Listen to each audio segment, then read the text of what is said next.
நல்லது. இப்போ நேற்று விட்டு போன பகுதியிலிருந்து அப்படியே தொடர்றோங்க. when shares are issued for the purpose of purchase consideration or any other uses, அதாவது கொள்முதல் மறுபயனுக்காகவோ அல்லது மறுபயன் அப்படின்னு நம்ம சொல்லலாம், அல்லது மற்ற யூஸ் வேறு ஏதேனும் யூஸ் அதாவது பயன்பாட்டிற்காகவோ நம்ம என்ன பண்றோம் அப்படின்ட்டா இந்த அமௌண்ட் அதாவது இஷ்யூ பண்றோம் அப்படின்னா ஷேர்ஸ் இஷ்யூடு, இதுதான் நமக்கு ரொம்ப முக்கியமான வேர்டுங்க. இதுல எந்த வேர்டு நமக்கு ரொம்ப முக்கியம்? Shares issued. நம்ம வந்து என்ன பண்ணியிருக்கோம் அப்படின்னா ஷேரை வந்து இஷ்யூ பண்ணியிருக்கோம். அப்போ இது மாதிரி இஷ்யூ பண்றப்போ நம்ம எந்த அக்கௌண்ட்டை கிரெடிட் பண்ணணும்னு கேட்குறாங்க. The amount must be credited. எந்த அமௌண்ட்டை நம்ம கிரெடிட் பண்ணணும் அப்படின்ட்டா இதெல்லாம் எந்த பயன்பாட்டுக்காக வேணாலும் இருக்கட்டுங்க. ஷேர்ஸ் இஷ்யூடு அப்படின்னு வந்தாவே ஷேர் கேபிட்டல் வந்து நமக்கு கிரெடிட் ஆகும். நேற்று கூட நம்ம பார்த்தோங்க இல்லைங்களா? ஷேர் கேபிட்டல் அக்கௌண்ட் அப்படின்னு சொல்லப்படுறது எப்பயுமே நமக்கு என்ன இருக்கும்? கிரெடிட்ல இருக்குங்க. அப்போ இஷ்யூ பண்றாங்க. அப்போ இதுக்கு பேரு நியூ இஷ்யூ அப்படின்னு அர்த்தம். நியூ இஷ்யூ அப்படின்றதுனால இது வந்து இன்கம், அதனால கிரெடிட்ல நமக்கு காட்டணுங்க. அப்போ ஷேர் கேபிட்டல் அக்கௌண்ட் அப்படின்றது கரெக்டுங்க. ஓகே, இதுல வந்து vendor account, sundry assets account அவங்களுக்காக நம்ம கொடுப்போம். கொள்முதல் மறுபயன் அப்படின்னா வெண்டார் அக்கௌண்ட் டெட்டா கொடுத்துருவோம். எனி அதர் யூசஸ் அப்படின்னா கேஷா கொண்டு வரோம் அப்படின்னா கேஷ்ங்கிறத நம்ம கொண்டு வந்துருவோம். இல்ல ரிடம்சன் ரிசர்வ் கொண்டு போறோம் அப்படின்னா ரிடம்சன் ரிசர்வ் அப்படின்னு கூட நீங்க கொடுக்கலாங்க. அது மாதிரி மற்றதெல்லாம் கொடுத்துக்கலாம். பேங்க் அக்கௌண்ட், சன்ட்ரி அசட்டை வாங்குறதுக்காக கொடுக்குறோம் அப்படின்னா இந்த அதாவது ஃபர்ஸ்ட் வந்து இந்த இதுக்கு ஒரு என்ட்ரியை நம்ம கொடுக்குறோம்னு பாருங்க. வெண்டார்னா செல்லிங் கம்பெனி இல்லைங்களா? செல்லிங் கம்பெனிக்கான பேமெண்ட்டுக்காக கொடுக்குறோம் அப்படின்ட்டா செல்லிங் கம்பெனியினுடைய பேமெண்ட்டுக்காக கொடுக்குறோம் அப்படின்னா நமக்கு என்ன வரும்? பெறுபவரை பற்று வைங்க இல்லைங்களா? அப்போ நமக்கு என்ன வெண்டார் கம்பெனி அப்படின்றது நமக்கு என்ன ஆயிரும்? டெபிட் ஆயிருங்க. வெண்டார் கம்பெனி அப்படின்றது நமக்கு டெபிட் ஆயிரும். ஏன்னா பெறுபவர் அவன் தான். நாம வந்து ஒரு கம்பெனியை வாங்குறதுக்காக நாம் என்ன பண்றோம்? ஷேரை இஷ்யூ பண்றோம் அப்படின்றது இந்த என்ட்ரியாக இருக்கும். அப்போ வெண்டார் கம்பெனி அந்த செல்லிங் கம்பெனியினுடைய அக்கௌண்ட் டெபிட் பண்ணிட்டு நம்ம என்ன செய்யணும் அப்படின்னா டு ஷேர் கேபிட்டல் அக்கௌண்ட் அப்படின்னு நம்ம கொடுக்கணும். ஷேர் கேபிட்டல் அக்கௌண்ட் அப்படின்ட்டு கொடுக்கலாம். இதுதான் வந்து நமக்கான என்ட்ரியா நமக்கு வருங்க. இப்போ இந்த என்ட்ரி வருதுன்னு பாருங்க. அதாவது when shares are issued for purchasing of assets அப்படின்னு அர்த்தம். அதாவது அசட்டை பர்ச்சேஸ் பண்றதுக்காக நம்ம என்ன பண்ணிருக்கோம் அப்படின்ட்டா அசட்டை வந்து பர்ச்சேஸ் பண்றோம். ஃபிக்ஸட் அசட்டை பர்ச்சேஸ் பண்றோம் அப்படின்னா நம்ம என்ன பண்ணலாம் அப்படின்னாங்க ஃபிக்ஸட் அசட் இல்லைங்களா? அசட் அக்கௌண்ட் ஃபிக்ஸட் அசட் அல்லது சன்ட்ரி அசட் பர்பல அசட் அப்படின்னு நம்ம சொல்லலாம். Asset account theta to share capital அப்படின்னு நம்ம சொல்லலாங்க. To share capital. நார்மலாவே பாத்தீங்க அப்படின்னா பேங்க்ல நம்ம அமௌண்ட்டுக்காக பண்றோம். அமௌண்ட் வச்சுக்கிட்டு பின்னாடி நம்ம ஏதாவது செஞ்சுக்க போறோம் அப்படின்ட்டா பேங்க் அக்கௌண்ட்டை டெபிட் பண்ணணுங்க. பேங்க் அக்கௌண்ட் டெட்டா நார்மலா கேஷ் ரிசீவ் பண்ணுவோம் இல்லைங்களா? அந்த மாதிரி தாங்க. அப்ளிகேஷன் மணி ரிசீவ்டு, அலாட்மெண்ட் இதெல்லாம் இதே மாதிரி தான் நமக்கு வருது. ஷேர் கேபிட்டல் அக்கௌண்ட் பணத்துக்காக பணம் மட்டும்தான் நம்ம பிரதானம். இது இப்போ ரிசீவ் பண்ணிட்டு பின்னாடி நம்ம எதை வேணாலும் பண்ணிக்கிறோம் அப்படின்னா இந்த அக்கௌண்ட்ல இது டெபிட் ஆகும். அப்போ பேங்க் அக்கௌண்ட் டெபிட் ஆகும், சன்ட்ரி அக்கௌண்ட் டெபிட் பண்ணலாம், வெண்டார் அக்கௌண்ட் டெபிட் பண்ணலாம். அப்போ ஷேர் கேபிட்டலை மட்டும்தான் நீங்க என்ன பண்ண முடியும் அப்படின்னா கிரெடிட் பண்ண முடியும். ஷேர் கேபிட்டல் மட்டும் கிரெடிட் பண்ண முடியும். இது நல்லா பார்த்துக்கணுங்க. when issue of shares அப்படின்ற கான்செப்ட்ல இது வரக்கூடியதுங்க. அடுத்ததுங்க state which of the following option is correct. எந்த ஆப்ஷன் வந்து கரெக்ட் அப்படின்னு கேட்டிருக்காங்க. Goodwill is a current account, goodwill is intangible account, goodwill is fictitious account, goodwill cannot be acquired அப்படின்னு சொல்லியிருக்காங்க. cannot be acquired வாங்க முடியாது அப்படின்னு சொல்லியிருக்காங்க. குட்வில்ல வந்து வாங்கலாங்க, வாங்குறது. acquired அப்படின்னா வாங்குதல் அப்படின்னு சொல்லலாம், வாங்குறது. அப்போ cannot be acquired அப்படின்னா வாங்க முடியாது அப்படின்ற கருத்து தவறுங்க. அப்போ இந்த ரெண்டுல எது பிரதானம் அப்படின்னு பாக்குறப்போ ஃபர்ஸ்ட் வந்து இதனோட நேச்சரை பொறுத்து குட்வில் அப்படின்றது ஃபர்ஸ்ட் இன்டான்ஜிபிள் அசெட். அதற்கு அப்புறம் தான் வந்து அது எந்த இடத்துல நம்ம வைக்கிறோமோ அந்த அந்த இடங்களை பொறுத்து. நார்மலா பாத்தீங்க அப்படின்னா ஒரு சில கம்பெனி அதாவது இந்த பார்ட்னர்ஷிப் ஃபார்ம்ல எல்லாம் பாத்தீங்க அப்படின்னா என்ன பண்ணுவாங்க அப்படின்ட்டா அதை வந்து பிக்சடு அசட்டாகவே ஒரு சிலதை ட்ரீட் பண்ணுவாங்க, அசட்லயே வருங்க. இதுல இன்னொரு சிலதுல பாத்தீங்க அப்படின்ட்டா ஃபிக்டிஷியஸ் அசெட்ல கொண்டு போய் வைப்பாங்க. ஃபிக்டிஷியஸ் அசெட்ல ஆக்சுவலா குட்வில்லையே நம்ம வைக்க கூடாதுங்க. இது வந்து பற்பல செலவுகள் இருக்கக்கூடியதுதான். அதாவது மிஸ்லினியஸ் எக்ஸ்பெண்டிச்சர் அதுல இருக்கக்கூடிய இதை தான் வந்து நம்ம இதுல கொண்டு வரணுங்க. ஃபிக்டிசியஸ் அப்படின்றதுல நம்ம கொண்டு வரணும். இதெல்லாம் அடுத்த ப்ரையாரிட்டி தாங்க. இது வந்து அடுத்த ப்ரையாரிட்டி தான் நமக்கு. ஃபர்ஸ்ட் ப்ரையாரிட்டி வந்து இன்டான்ஜிபிள் தான். அதாவது கண்ணுக்கு புலப்படாத சொத்து. கண்ணுக்கு புலப்படாத சொத்து அப்படின்னு சொல்லலாம். புலப்படாத சொத்து அப்படின்னு சொல்லலாம். கண்டிப்பா கரண்ட் அசெட் கிடையாது. இது டெஃபினட்டா அடிச்சு சொல்லலாம். கண்டிப்பா நமக்கு இது கரண்ட் அசெட் கிடையாது. அடுத்தது the excess of days is a super profit அப்படின்றாங்க. அப்போ இது வந்து +2லயே நமக்கு இருக்குங்க. +2 பாட புத்தகத்திலேயே நமக்கு இருக்கு. சூப்பர் ப்ராஃபிட் அப்படின்னு சொல்லப்படுறது நம்ம என்னன்னு சொல்லிடலாங்க, ஆவரேஜ் ப்ராஃபிட் நார்மல் ப்ராஃபிட் அப்படின்னு சொல்லலாம். Average profit minus normal profit அப்படின்னு நம்ம சொல்லுவோம். அப்போ average profit minus normal profit அப்படின்னு நம்ம சொல்லுவோம். இதை ஃபார்முலா. அப்போ இது எப்படி எழுதலாங்க, ஆவரேஜ் ப்ராஃபிட் எக்ஸஸ் அப்படின்ற ஒரு வார்த்தை. அப்போ இது வந்து டிஃபரன்ஸ் அப்படின்னு சொன்னாலும் okay, difference between average profit and normal ப்ராஃபிட்னு சொன்னாலும் கரெக்டு தான். அல்லது எக்ஸஸ் அப்படின்ற ஒரு வார்த்தை சொன்னாலும் கரெக்டு தான். Excess average profit and normal ப்ராஃபிட்னு சொன்னாலும் ஒன்று தான். இந்த மாதிரி ஏதாவது ஒரு குறியீடு இருக்கான்னு பார்த்துக்கோங்க. அப்போ நெட் அப்படின்ற கூட சொல்லலாம். Net average profit minus normal profit அப்படின்னு. இந்த மைனஸ் அப்படின்றதுக்கு என்னென்ன வடிவங்கள்லாம் கொடுப்பீங்களோ கொடுக்கலாம். இந்த இடத்துல எக்ஸஸ் அப்படின்னா அதிகமாக உள்ள அப்படின்னு அர்த்தம். Capital employed and average profit அப்படின்னு அர்த்தம். கேபிட்டல் எம்ப்ளாய்டுல இருந்து தான் நம்ம என்ன பண்ணுவோம், நார்மல் ப்ராஃபிட்டே கண்டுபிடிப்போங்க. Capital employed into normal rate of return. Capital employed into normal rate of return, இதுதானே ஃபார்முலாங்க. கேபிட்டல் எம்ப்ளாய்டுல இருந்து நார்மல் ரேட் ஆஃப் ரிட்டர்ன் அப்படின்னு நம்ம சொல்லுவோம். நார்மல் ரேட் ஆஃப் ரிட்டர்னால நீங்க மல்டிபிள் பண்ணீங்கன்னா அதுதான் உங்களுக்கு நார்மல் ப்ராஃபிட். அது நார்மல் ப்ராஃபிட். ஆவரேஜ் ப்ராஃபிட்ங்கிறது என்ன வரும், ப்ராஃபிட் எல்லாத்தையும் சம் பண்ணுவோம். Sum of profit, sum profit, profit எல்லாத்தையும் சம் பண்ணி நம்ம என்ன பண்ணுவோம், divided by number of years. Okay fine. அடுத்ததா பாத்தீங்கன்னா அசெட் அண்ட் லைபிலிட்டி அப்படின்னு சொல்றாங்க. இது வந்து தவறு. Current year profit and average profit அப்படின்றது தவறு. கரண்ட் இயர் ப்ராஃபிட் அப்படின்றது எங்கேயுமே நம்ம எடுத்துக்க மாட்டோம். எல்லாமே ஆவரேஜ் ப்ராஃபிட் நார்மல் ப்ராஃபிட் தான். அப்போ இது வந்து ஸ்ட்ரைட் கொஸ்டின் தான். அப்போ ஆப்ஷன் ஏ இஸ் கரெக்டுங்க. dash at which normal company generate profit under normal circumstances. இதுலயே வேர்ட் இருக்கு பாருங்க, இதுலயே வேர்ட் இருக்கு. நார்மல் சர்க்கம்டன்ஸ், ஜென்ரேட், நார்மலி எ கம்பெனி ஜென்ரேட், இந்த மாதிரியான ஒரு விஷயம். அப்ப இந்த வேர்ட் எல்லாம் வந்துச்சுனாவே நம்ம சொல்லிடலாங்க. சாதாரணமாக ஒரு கம்பெனி சிமிலர் பார்ட் ஆஃப் பிஸ்னஸ்ல கிடைக்கக்கூடிய ரிட்டர்ன் அப்படின்றது தான் நம்ம நார்மல் ரேட் ஆஃப் ரிட்டர்ன் அப்படின்ற ஒரு வார்த்தையில நம்ம சொல்லுவோம். இது எப்படி நாங்கள் சொல்லுவோம் அப்படின்னு பார்த்தீங்க அப்படின்னா, நீங்க வந்து ஏ லிமிடெட், இப்போ ஏ லிமிடெட் அப்படின்னு ஒன்று இருக்குன்னா, ஏ லிமிடெட் அப்படின்றதுல நீங்க ஒரு பிஸ்னஸ், அந்த பிஸ்னஸ்ல நீங்க கொண்டு இன்வெஸ்ட் பண்ணியிருக்கீங்க அப்படின்னு வச்சுக்கோங்க. அப்போ இதுல வந்து மிஸ்டர் எக்ஸ் வந்து இன்வெஸ்ட் பண்ணியிருக்காரு அப்படின்னா, மிஸ்டர் எக்ஸ் வந்து இன்வெஸ்டட் சம் அமௌண்ட்டுங்க. இப்போ ஃபார் எக்ஸாம்பிள் அவர் வந்து ₹1 lakh வந்து இன்வெஸ்ட் பண்ணியிருக்காரு. 1 lakh இன்வெஸ்டட் இன் ஈக்விட்டி அப்படின்னு வச்சுக்கோங்க. ஈக்விட்டியில இன்வெஸ்ட் பண்ணியிருக்காரு அப்படின்னு நீங்க அசியூம் பண்ணிட்டீங்கன்னா, இந்த ₹1 lakh அப்படின்னு சொல்லுவோம். சார் பரவாயில்ல 10 lakhs, 1 lakh or 10 lakh, நீங்க எந்த அமௌண்ட்டை நீங்க இன்வெஸ்ட் பண்றீங்களா அதே அமௌண்ட்டை நீங்க என்ன பண்ணணும் அப்படின்னா, நீங்க எந்த இதுவும் பண்ணாம இதே மாதிரி இன்னொரு சிமிலர் பிசினஸ்லயோ அல்லது இன்னொரு டெபாசிட்லயோ பேங்க்ல கூட நீங்க போட்டு வச்சுக்கலாங்க. இது சிமிலர் பிசினஸாக இருக்கலாம் அல்லது பேங்காக இருக்கலாம், எப்படி வேணாலும் இருக்கலாம். இதே ஒரு சிமிலர் பிசினஸ்ல நீங்க அல்லது பேங்க்ல இன்வெஸ்ட் பண்ணீங்கன்னா எவ்வளவு உங்களுக்கு ரிட்டர்ன் கிடைக்கும், எவ்வளவு உங்களுக்கு லாபம் கிடைக்கும் அப்படின்றத நீங்க பார்க்கணும். அப்போ பெனிஃபிட் இல்லைங்களா, லாபம் எவ்வளவு எதிர்பார்ப்பீங்க அப்படின்னு பார்க்கலாம். ஃபார் எக்ஸாம்பிள் இதுல வந்து எனக்கு வந்து ஒரு 12% கிடைக்குது அப்படின்னா நாம் என்ன செய்யணுங்க, அட்லீஸ்ட் இந்த ஏ லிமிடெடு இந்த 12%க்கு அதிகமாக நமக்கு என்ன பண்ணணுங்க, அதிகமாக நமக்கு ரிட்டர்னை கொடுக்கணும். இதுதான் நம்ம எதிர்பார்ப்பு. மிஸ்டர் எக்ஸனுடைய எதிர்பார்ப்பு அப்படின்றது இதுதான். நான் வெளியில இன்வெஸ்ட் பண்ணாவே எனக்கு 12% கிடைக்கும். அப்ப நான் ஏ லிமிடெட்ல இன்வெஸ்ட் பண்றேன் அப்படின்றப்போ என்னுடைய எதிர்பார்ப்பு அப்படின்றது, மிஸ்டர் எக்ஸனுடைய எதிர்பார்ப்பு எப்படி இருக்கும், 12%க்கு அதிகமா கிடைக்கணும் அப்படின்னு எதிர்பார்ப்பான். அதனால அந்த ப்ராஃபிட்டுக்கு பேரு நார்மல் ரேட் ஆஃப் ரிட்டர்ன். இதுல எக்ஸ்பெக்டட் ரேட் ஆஃப் ரிட்டர்ன் அப்படின்னு கூடுதலாக எதிர்பார்க்கிறது, அதுதான் எக்ஸ்பெக்டட் ரேட் ஆஃப் ரிட்டர்ன் அப்படின்னு நம்ம சொல்றது. இந்த எதிர்பார்க்கிறது தான் இதுங்க.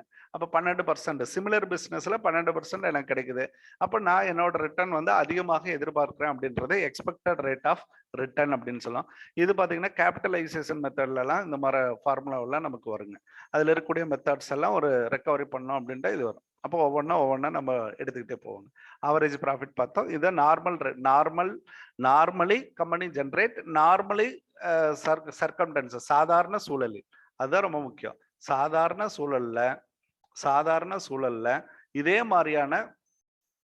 மாதிரியான சிமிலர் பிசினஸ் கிடைக்கக்கூடியதுதான் நார்மல் ரேட் ஆஃப் ரிட்டர்ன். அதனுடைய டெஃபினிஷனுங்க அது.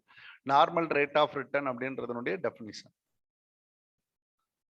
அதை வந்து எப்படி நார்மல் ரேட் ஆஃப் ரிட்டர்ன் எப்படி கண்டுபிடிப்பாங்கிறது முன்கூட்டியே நம்ம சொல்லியிருக்கோம். Capital employed into normal rate of return, normal profit அப்படின்னு நம்ம சொல்லுவோம்.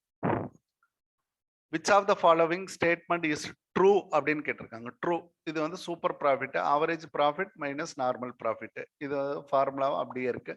இதுல என்ன அப்படின்னா weighted profit divided by number of year, total profit divided by number of year, weighted profit divided by number of year. Super ப்ராஃபிட்ங்கிறது இந்த மாதிரி நம்ம கண்டே பிடிக்க மாட்டோம். அப்போ அதுக்கான ஃபார்முலாவே கிடையாது அப்படின்னு.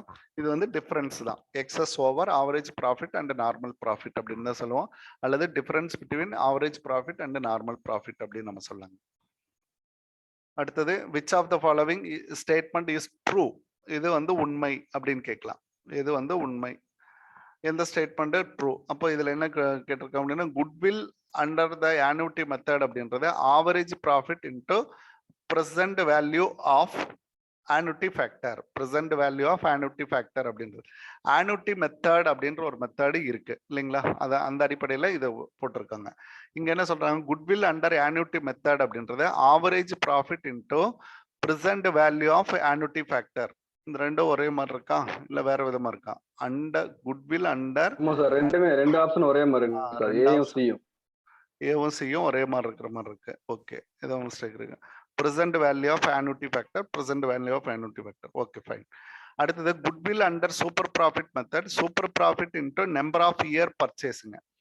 இது வந்து சூப்பர் ப்ராஃபிட்டுக்கு ஓகே. இது வந்து என்ன சொல்லியிருக்கோம் அப்படின்னா சூப்பர் ப்ராஃபிட் மெத்தடுக்கு ஓகே. சூப்பர் அதுலயுமே பாத்தீங்க அப்படின்னா நம்பர் ஆஃப் இயர்ஸ் பர்ச்சேஸ் தாங்க. Goodwill under weighted average method தான் அந்த ஃபார்முலா வரும். ஆமாங்க, கரெக்ட் தான் சார். பி கரெக்ட் தாங்க. அடுத்தது goodwill under weighted average profit method equal to weighted average அப்படின்ற மெத்தட்ல weighted average profit into number of years purchase. அப்போ இதுல வந்து இந்த மூணுமே இருக்கிற மாதிரி தான் இருக்குங்க. இந்த மூணுமே நமக்கு இருக்கு. இது ரெண்டு சிமிலரா இருக்கு. இந்த கொஸ்டின்ல ஏதாவது ஆப்ஷனுக்கு இது விட்டு போயிருக்குமான்னு தெரியலங்க. நான் தான் தப்பாக்கு இது கூட அடிச்சிருக்கலாம். இந்த இடத்துல ட்ரூ அப்படின்றது இதுவும் ட்ரூ தாங்க. நாட் ட்ரூன்னு கூட இருக்கலாம். நாட் ட்ரூன்னு கூட நாட் ட்ரூ வாங்குறதா. இது வெயிட்டட் ஆவரேஜ் ப்ராஃபிட் மெத்தட்னு ஒரு மெத்தட் இருக்கிற மாதிரி எனக்கு தெரியலங்க. இருக்குங்களா வெயிட்டட் ஆவரேஜ் ப்ராஃபிட் மெத்தட்னு?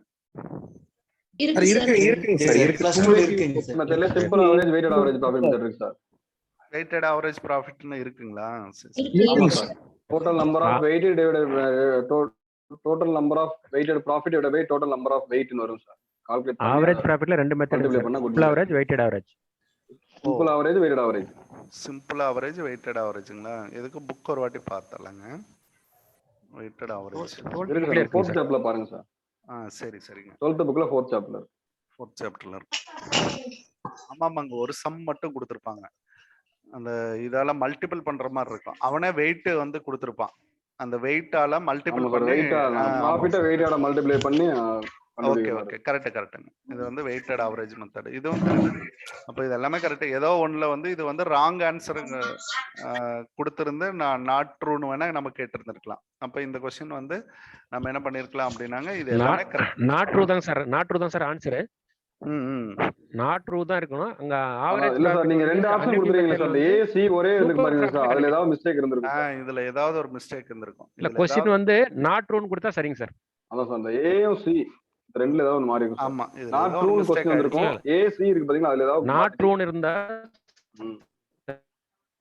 நாட் ட்ரூன்னு இருந்துச்சுனா ஆப்ஷன் டிங்க சார். ஆப்ஷன் அல்ல ஆப்ஷன் டிங்கிறது இல்லைங்க. ஆப்ஷன் டி அதுவும் கரெக்ட். ஆன்சர் ஆப்ஷன் டி வருமே சார். இதுவும் வந்து கரெக்ட். இதுவும் கரெக்ட். நாலுமே கரெக்ட் சார். இல்ல சார், ஏ அண்ட் சி ரெண்டும் ஒரே ஆப்ஷன் இருக்குல்ல சார். ஒரே ஆப்ஷன்ல அந்த அதாவது ராங்கான ஒரு அதுல வேல்யூ ஏதோ வந்து ஒரு சேஞ்ச் ஆயிருக்கும் சார். கொடுக்காம விட்டுருப்பாங்க. நான் வந்து கொடுக்காம அது அப்படிதான் சார் இருக்கும். அப்படிதான் இருக்கும். Correct correct.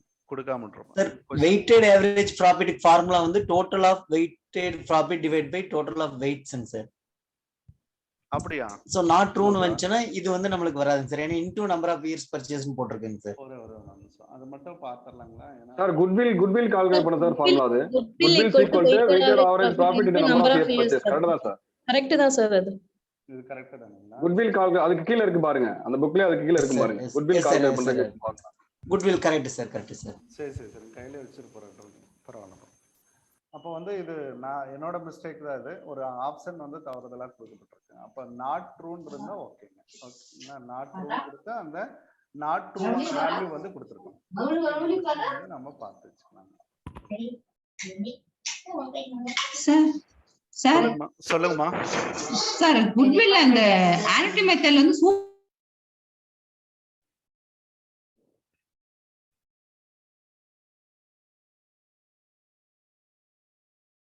சார் சொல்லுங்கம்மா. சார் அந்த ஆனுட்டி மெத்தடுக்கு வந்து சூப்பர் ப்ராஃபிட்ல தான் சார் கண்டுபிடிக்கணும். ஆவரேஜ் ப்ராஃபிட் ஆனுட்டி மெத்தட்ங்கிறதுல super profit into present value of annuity factors. அதாவது நீங்க என்ன பண்ணலாம், சூப்பர் ப்ராஃபிட்லயும் பிரசன்ட் வேல்யூ வச்சு கண்டுபிடிக்கலாங்க, ஆவரேஜ் ப்ராஃபிட்லயும் பிரசன்ட் வேல்யூ வச்சு கண்டுபிடிக்கலாங்க. ரெண்டு மெத்தட்லயுமே இருக்கு. அது வந்து அதுக்கு வந்து இதுதான் பிரசன்ட் வேல்யூ வந்தாதான் சூப்பர் ப்ராஃபிட்ல தான் கண்டுபிடிக்கணும்ன்ற அவசியம் கிடையாது. பிரசன்ட் வேல்யூ ஆஃப் இக்விட்டி ரெண்டு இதுலயுமே கண்டுபிடிக்கலாம். ஆவரேஜ் ப்ராஃபிட்லயும் கண்டுபிடிக்கலாம், இதுலயும் கண்டுபிடிக்கலாம்.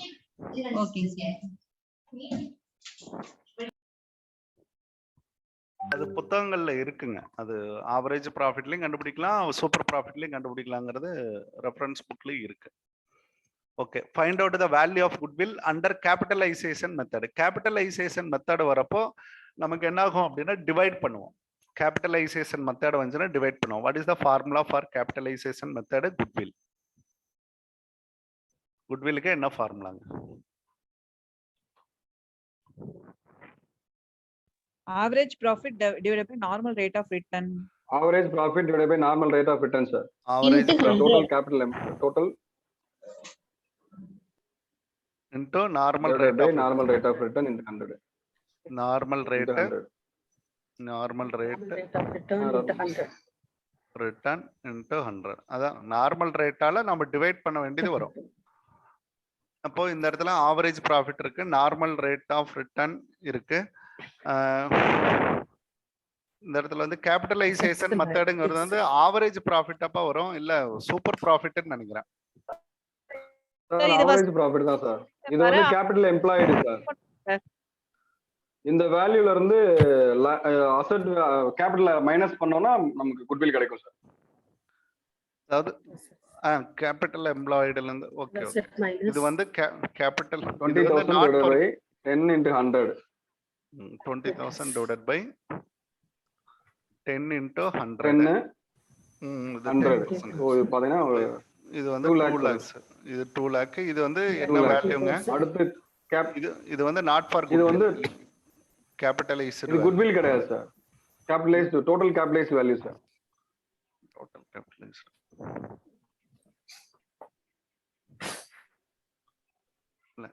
டோட்டல் கேபிட்டலைஸ்டு வேல்யூ அப்படின்றது. இது வந்து அடுத்தது பாத்தீங்கன்னா கேபிட்டல் எம்ப்ளாய்டு பார்க்கணும். கேபிட்டலைஸ்டு வேல்யூ இது வந்து கேபிட்டல் எம்ப்ளாய்டுங்கிறது இதுல வரும் இல்லைங்களா? கேபிட்டல் எம்ப்ளாய்டு அதுல இருந்து மைனஸ் பண்ணும் sir. Asset total liability minus பண்ணும். Capital employed asset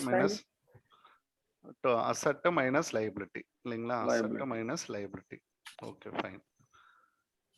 actual capital employed sir இப்ப கண்டுபிடிக்கிறது. ஆக்சுவல் கேபிட்டல் எம்ப்ளாய்டா? Okay fine. Actual capital employed அப்ப 2,20,000 மைனஸ் 70,000. அப்ப இதுக்கு வந்து 1,50,000. 1,50,000. இதனுடைய டிஃபரன்ஸ் தான் குட்வில் வந்து டிஃபரன்ஸ். குட்வில் இருந்து என்னமா டோட்டல்ல இருந்து ஆக்சுவல் கேபிட்டல் மைனஸ் பண்ணா டான்ஜிபிள் அசெட் அப்படினு சொல்லிட்டாங்க. இதுல அசெட் ஆக்சுவல் கேபிட்டல் எம்ப்ளாய்டு இருக்கலங்க சார். அது வந்து நெட் அசெட்ங்க. ஃபார்முலா பாத்தீங்கன்னா total capitalised value minus net assets. Total capitalised value minus net assets. நீங்க அதாவது நீங்க என்ன formula? Capitalised value. Actual capital employed சொல்றீங்க. அது வந்து ஆக்சுவலா இப்ப புக்ல பாத்தீங்கன்னா நெட் அசெட்ஸ் கொடுத்திருக்காங்க. Same meaning but net assets கொடுத்திருக்காங்க. அதாவது அசெட் மைனஸ் லைபிலிட்டி, அதுதான் net asset. S sir yes sir எல்லாம் கரெக்ட் தான். இன்னொரு வேர்ட் நெட் அசெட்ஸ், அவ்வளவுதான். நெட் அசெட்ஸ் இருக்கலாம். Okay okay. அப்ப இதனுடைய டிஃபரன்ஸ் நம்ம கண்டுபிடிக்கிறோம் இல்லைங்க? டிஃபரன்ஸ் அப்ப value minus actual capital employed. Okay okay. இதுல இருந்து இதையே நம்ம லெஸ் பண்ணிக்கறாங்க 50,000. ஓகே ஃபைன், இது கரெக்ட். அடுத்தது calculate value of goodwill at 2 years of goodwill at 2 years of purchase profit. அதாவது 2 years, இது ரிப்பீட்டடா போடுற மாதிரி 2 வாட்டி வந்துருச்சு இது. அதாவது 2 years purchase of super profit, அவ்வளவுதாங்க. 2 வருஷம், இது 2 தடவை வந்துருச்சுங்க, அதனால இது கன்ஃபியூஸ் பண்ணிக்காதீங்க. 2 years purchase of super profit, 2 ஆண்டுகள் சூப்பர் ப்ராஃபிட்ல கொள்முதல் பயன் அப்படின்னு சொல்லியிருக்காங்க. அதனால இது வந்து மல்டிபிள் பண்ண வேண்டிய விஷயங்க. இப்போ நம்ம இதுக்கு வந்து 3 ஸ்டெப் ஒர்க் அவுட் பண்ற மாதிரி அப்படியே டப்பு டப்புன்னு போட்டே போவோம். ஃபர்ஸ்ட் வந்து ஆவரேஜ் ப்ராஃபிட். ஆவரேஜ் ப்ராஃபிட் வந்து இவங்களே கொடுத்துட்டாங்க இல்லைங்களா? அப்போ ஸ்டெப் 1 வந்து நமக்கு என்ன பண்ணுவோம்? ஆவரேஜ் ப்ராஃபிட் இல்லைங்களா? ஆவரேஜ் ப்ராஃபிட் அதுக்கு வந்து நமக்கு 60,000 அப்படியே நம்ம எடுத்துக்கலாம். செகண்ட் ஸ்டெப் 2 நார்மல் ப்ராஃபிட்டை நம்ம ஃபைண்ட் அவுட் பண்ணணும் இல்லைங்களா? Normal profit. Normal profit equal to நம்ம என்ன பண்ணலாம்? இந்த கேபிட்டல் எம்ப்ளாய்டு, அதாவது net asset into normal rate of return, அல்லது capital employed into normal rate of return. Capital employed into normal rate of return into normal rate of return, NRR அப்படின்னு போட்டுக்கலாம். அப்போ இதுக்கு வந்து நம்ம என்ன பண்ணுவோம்? இந்த 5 லட்சத்துல இருந்து 3 லட்சம், 5 லட்சம் மைனஸ் 2 லட்சம், இதை வந்து நம்ம லெஸ் பண்ணுவோம். லெஸ் பண்ணிட்டு அதுக்கு 12.55%, 12.5% நம்ம ஃபைண்ட் அவுட் பண்ணணுங்க. அப்போ இது வந்து 3 lakhs இன்டூ 12.5 டிவைடட் பை 100 அப்படின்னு கொடுத்துக்கலாம். அப்போ இதுக்கு 2 0 அடிச்சிடலாம். இதுல ஒரு 0வையும் இது கூட மல்டிபிள் பண்ணலாம். அப்போ இது ஒரு 0வை இதுக்கு கொடுத்துருங்க, அவ்வளவுதாங்க. அப்போ 300 ஓகே 3000 இன்டூ 12.5 அப்படின்னு வச்சுக்கோங்க. 325 அப்படின்னு போடுறப்போ 375 அப்படின்ட்டு ஆயிரும். 375. அப்போ ஒரு 0 கேன்சல் பண்ணிட்டு பாத்தீங்கன்னா 37,500. இது ஸ்டெப் 2. ஸ்டெப் 3 அப்படின்னு போடுறப்போ நீங்க ஸ்டெப் 1 ஸ்டெப் 2 என்ன பண்ணணுங்க? லெஸ் பண்ணணும் இல்லைங்களா? Average profit minus normal profit. 60,000 minus 37,000. Normal profit 22,500. Okay. 60ல இருந்து 37,500 கழிச்சிடறோம். ஓகே 22,500. 22,500. 2 yearsக்கு போடுவோம். ஸ்டெப் 4 குட்வில். Goodwill equal to 2,500 into 2. Super profit into super profit into Super profit into number of years purchase. Number of years purchase. Number of year purchase. Okay சூப்பருங்க. இதுல தான் கேட்பாங்க.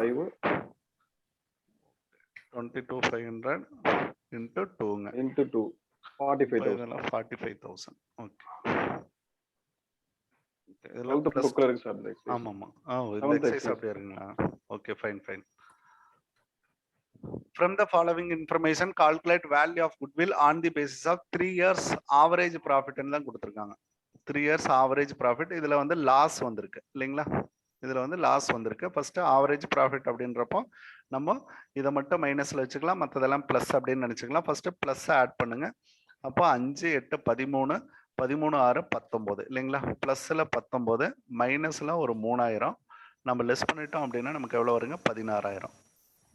அப்போ மொத்தம் எத்தனை வருஷங்க? 1 2 3 4. அப்போ 4 ஆல டிவைட் பண்றோம். அப்போ நமக்கு ஆவரேஜ் ப்ராஃபிட் அப்படின்றது ஆவரேஜ் ப்ராஃபிட் அப்படின்றது 4,000 மைனஸ் பண்ணதுனால. இப்போ இதுல வந்து குட்வில் டைரக்டா போட வேண்டியதாங்க. குட்வில் ஆவரேஜ் ப்ராஃபிட்ல தான் ஆவரேஜ் ப்ராஃபிட்டுக்கு number of years purchase. Last 4 year கொடுத்துருக்காங்க. பர்ச்சேஸ் இயர் தான் நமக்கு ரொம்ப முக்கியம். Average profit 3 years purchase. Average profit into purchase year இல்லைங்களா? பர்ச்சேஸ் இயர் தான் நமக்கு Number of years purchase. Purchase year number of year 4,000 into 3 is equal to 4,000 into 3 into 12,000. Okay, 12,000. இதெல்லாம் நேரடியானது தான். இதுவும் bookல இருக்கு.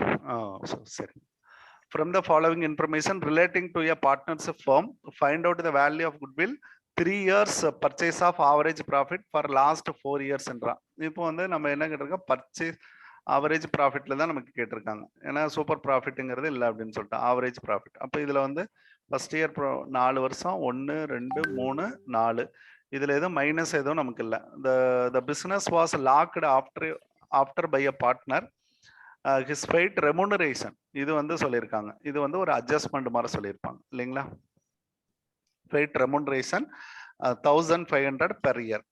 This amount was not considered calculation the above profit. இந்த ப்ராஃபிட்ல நாங்க கால்குலேட் பண்ணாம விட்டுட்டோம், அதாவது ஒரு பார்ட்னருக்கான ரெமுனரேஷனை கால்குலேட் பண்ணாம விட்டுட்டோம் அப்படின்னு சொல்றாங்க. அப்போ இது வந்து ஒவ்வொரு வருடமும் பெர் இயர் அப்படின்னு சொல்லியிருக்காங்க. அப்போ ஒவ்வொரு வருடமும் நீங்க வந்து 1,500 கழிக்கணும் அப்படின்னு அர்த்தம். அப்படி கழிச்சுட்டு நீங்க ஆவரேஜ் ப்ராஃபிட்டை கண்டுபிடிச்சாலும் சரி, இல்லை அப்படின்னா ஆவரேஜ் ப்ராஃபிட்டை கண்டுபிடிச்சிட்டு அதுல நீங்க லெஸ் பண்ணிட்டீங்கனாலும் ஓகே, அட்ஜஸ்ட்மெண்ட் தான், வேற ஒண்ணுமே கிடையாது. அப்ப நீங்க என்ன பண்ணுங்க, ஆவரேஜ் ப்ராஃபிட்டை டைரக்டா ஃபைண்ட் அவுட் பண்ணுங்க. அதுக்கப்புறம் இந்த அட்ஜஸ்ட்மெண்ட்டை கம்ப்ளீட் பண்ணிருங்க. அப்போ Profit minus இல்ல ஒவ்வொரு இதுலயும் கழிச்சாலும் சரி, அல்லது நீங்க ஃபர்ஸ்ட் ஆவரேஜ் total பண்ணிட்டு 4 yearsக்கு மல்டிப்ளை பண்ணி இல்லம்மா, அது நீங்க இது பண்ணிட்டு நீங்க ஆவரேஜ் ப்ராஃபிட்ல டைரக்டாவே லெஸ் பண்ணிக்கிறதுங்க. அப்படியே டைரக்டா அட்ஜஸ்ட்மெண்ட் பண்றதுங்க. அப்போ 10 12 இதுல ஒரு 1,500ங்களா, 4 6 அப்போ 6 4 46,000 வருங்களா? 46,000. அப்போ இதுக்கு இது பண்றப்போ 1 1 11,500 வருது. 7,500 ஆவரேஜ் ப்ராஃபிட். இப்போ மட்டும் நீங்க என்ன பண்ணுங்க, லெஸ் ரெமுனரேஷன். இதுல இருந்து நம்ம என்ன பண்ணிடலாங்க, இதுதான் வந்து நமக்கு இதுதான் ஸ்டெப் 1ன்னு வச்சுக்கிட்டீங்கன்னா, இந்த மாதிரி ஸ்டெப் வரப்போ ஸ்டெப் 1 ஸ்டெப் 2ல வந்து இந்த அட்ஜஸ்ட்மெண்ட்டை பண்ணிக்கோங்க. ஸ்டெப் 2ல அட்ஜஸ்ட்மெண்ட் பண்ணிக்கோங்க. அட்ஜஸ்ட்மெண்ட் அப்போ அட்ஜஸ்ட்மெண்ட் எப்படி பண்ணுவீங்க அப்படின்னா, ஆவரேஜ் ப்ராஃபிட் மைனஸ் ஆவரேஜ் ப்ராஃபிட்ல இருந்து மைனஸ் ரெமுனரேஷன், ரெமுனரேஷனை லெஸ் பண்ணிக்கோங்க. அப்போ உங்களுக்கு என்ன வரும் அப்படின்னா 11,500 மைனஸ் 1,500, அப்போ உங்களுக்கு 10,000. therefore goodwill அப்படின்றது அடுத்த ஸ்டெப், ஸ்டெப் 3 இல்லைங்களா? ஸ்டெப் 3 அப்படின்றதெல்லாம் நம்ம போட்டுக்கலாம். அப்போ average profit into number of year பர்ச்சேஸுங்க, பர்ச்சேஸ் இயர். இப்போ இதுதான் ஆவரேஜ் ப்ராஃபிட். நெட் அட்ஜஸ்டட் இந்த ஒரு வார்த்தை சேர்த்துட்டீங்கன்னா சரியா போச்சு. அட்ஜஸ்டட் ஆவரேஜ் ப்ராஃபிட் அப்படின்னு வச்சுக்கிட்டீங்கன்னா சரியா போச்சுங்க. அட்ஜஸ்டட் ஆவரேஜ் ப்ராஃபிட் 10,000ங்க. இன்ட்டு பர்ச்சேசிங் இயர் வந்து பார்த்தீங்க அப்படின்ட்டா 3 இயர்ஸுங்க. இப்போ 30,000 ரூபாய். அதுக்கு நமக்கு 30,000 ரூபாய் கரெக்டாக வந்துருச்சுங்க. ஏன்னா ஒவ்வொரு வருடமும் இந்த வேர்டு தான் நமக்கு ரொம்ப முக்கியம். அதாவது ஒவ்வொரு வருடமும் அப்படின்ற ஒரு வேர்டு இருக்கிறதுனால 1,500 பெர் இயர் ஒவ்வொரு வருடமும் நம்ம கழிக்கிறப்போ அதுக்கு பதிலாக நம்ம ஆவரேஜில் கண்டுபிடிச்சு அதில் கழிச்சிடலாம், வேலை முடிஞ்சு போச்சுங்க. அது ஏன்னா நமக்கு டோட்டல் ப்ராஃபிட் இருந்ததுனால, ஒவ்வொரு வருடத்தினுடைய ப்ராஃபிட் இருந்ததுனால நம்ம கண்டுபிடிச்சிட்டோம். பட் இந்த ஃபர்ஸ்ட் இன்ஃபர்மேஷன் இல்லாமல் இருந்து நமக்கு டைரெக்டாக ஆவரேஜ் ப்ராஃபிட் மட்டும் இருந்தாங்க அப்படின்னா அப்போ நம்ம இப்படி தான் பண்ணியாகணும். அப்போ அட்ஜஸ்டட் வந்து நம்ம கண்டுபிடிக்கிறப்ப 1,500 லெஸ் பண்ணணும். அப்போ பெர் இயருக்கு நம்ம ஒவ்வொரு வருடங்களா லெஸ் பண்ணுறதுக்கு பதிலாக இப்படியும் பண்ணலாம். அடுத்தது total capital of company is divided into unit of small denomination இல்லைங்களா? சின்ன சின்ன பகுதி அப்படின்னு அர்த்தம். சிறிய பகுதியாக பிரிக்கிறது, சிறிய பகுதியாக பிரிக்கிறதுக்கு பேரு ஷேர் அப்படின்னு நம்ம சொல்லுவோம். ஷேர் அப்படின்னு சொல்லுவாங்க. அப்போ வாட் யூ மீன் பை ஸ்டாக்குங்க? ஸ்டாக்னா என்னங்க? Group of shares is called stock. Group of shares. Group of இன்னொரு வேர்டை விட்டுட்டீங்களா? குரூப் ஆஃப் ஷேர்ஸ்ங்கிறது ஓகே, இன்னும் ஒரு வேர்டை விட்டுட்டீங்க. Total value of share. Group of fully paid up shares. Okay, very good, very குட்மா. Group of fully paid shares. Fully paid shares.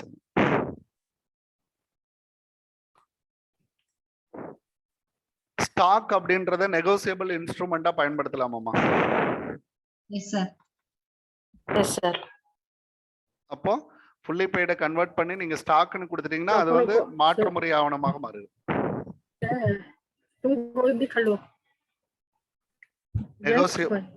Negotiable இன்ஸ்ட்ருமெண்டா கூட நீங்க யூஸ் பண்ணிக்கலாம்னு அர்த்தம். இன்டெக்ஸ் அப்படின்றது வாட்டுங்க. For what index?